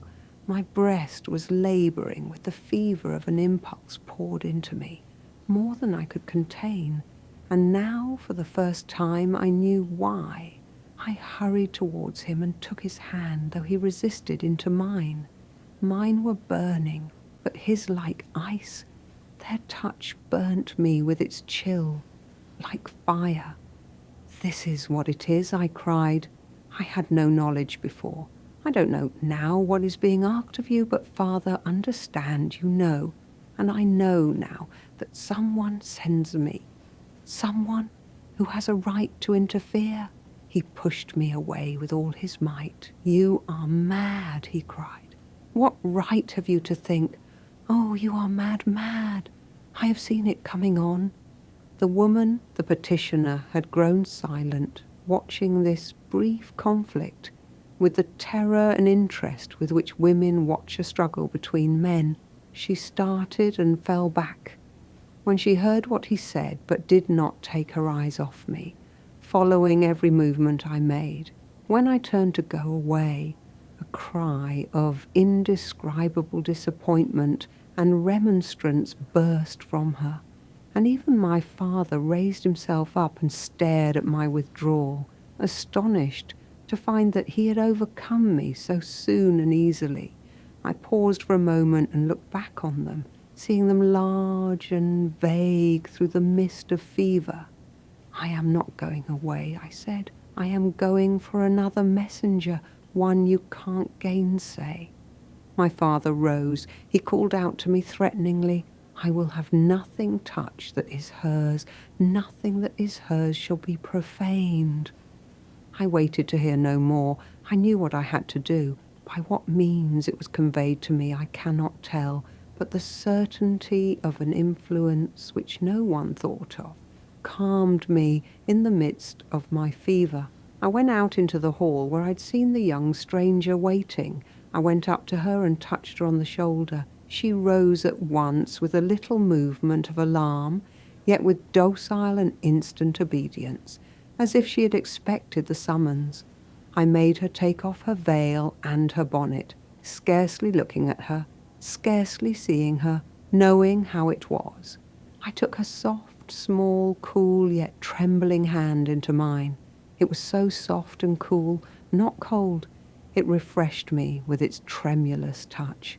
All through I moved and spoke like a man in a dream, swiftly, noiselessly, all the complications of waking life removed, without embarrassment, without reflection, without the loss of a moment. My father was still standing up, leaning a little forward, as he had done when I withdrew, threatening, yet terror-stricken, not knowing what I might be about to do when I returned with my companion. That was the one thing he had not thought of. He was entirely undecided, unprepared. He gave her one look, flung up his arms above his head, and uttered a distracted cry, so wild that it seemed the last outcry of nature. "Agnes!" Then fell back like a sudden ruin upon himself into his chair. I had no leisure to think how he was, or whether he could hear what I said. I had my message to deliver. "Father," I said, labouring with my panting breath, "it is for this that heaven has opened, and one whom I never saw, one whom I know not has taken possession of me. Had we been less earthly, we should have seen her, herself, and not merely her image. I have not even known what she meant. I have been as a fool without understanding. This is the third time I have come to you with her message, without knowing what to say. But now I have found it out. This is her message. I have found it out at last." There was an awful pause, a pause in which no one moved or breathed. Then there came a broken voice out of my father's chair. He had not understood, though I think he heard what I said. He put out two feeble hands. "Phil, I think I'm dying. Has "Has she come for me?" he said. We had to carry him to his bed. What struggles he had gone through before I cannot tell. He had stood fast and had refused to be moved, and now he fell like an old tower, like an old tree. The necessity there was for thinking of him saved me from the physical consequences which had prostrated me on a former occasion. I had no leisure now for any consciousness of how matters went with myself. His delusion was not wonderful, but most natural. She was clothed in black from head to foot, instead of the white dress of the portrait. She had no knowledge of the conflict, of nothing but that she was called for, that her fate might depend on the next few minutes. In her eyes there was a pathetic question, a line of anxiety in the lids, an innocent appeal in the looks, and the face the same lips, sensitive, ready to quiver, the same innocent, candid brow, the look of a common race which is more subtle than mere resemblance. How I knew that it was so I cannot tell, nor any man. It was the other, the elder, no, not elder, the ever young, the Agnes to whom age can never come, she who they say was the mother of a man who never saw her.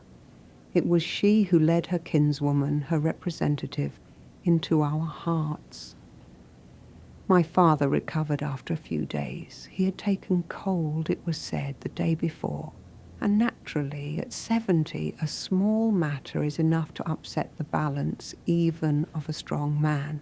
He got quite well, but he was willing enough afterwards to leave the management of that ticklish kind of property which involves human well-being in my hands, who could move about more freely and see with my own eyes how things were going on. He liked home better and had more pleasure in his personal existence in the end of his life. Agnes is now my wife, as he had, of course, foreseen.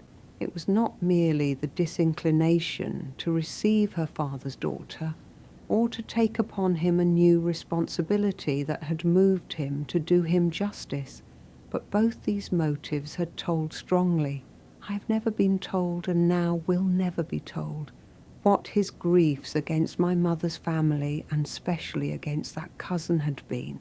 But that he had been very determined, deeply prejudiced, there can be no doubt. It turned out after that the first occasion on which I had been mysteriously commissioned to him with a message which I did not understand, and which for that time he did not understand, was the evening of the day on which he had received the dead man's letter, appealing to him, a man whom he had wronged, on behalf of the child who was about to be left friendless in the world. The second time, further letters from the nurse who was the only guardian of the orphan, and the chaplain of the place where her father had died, taking it for granted that my father's house was her natural refuge, had been received.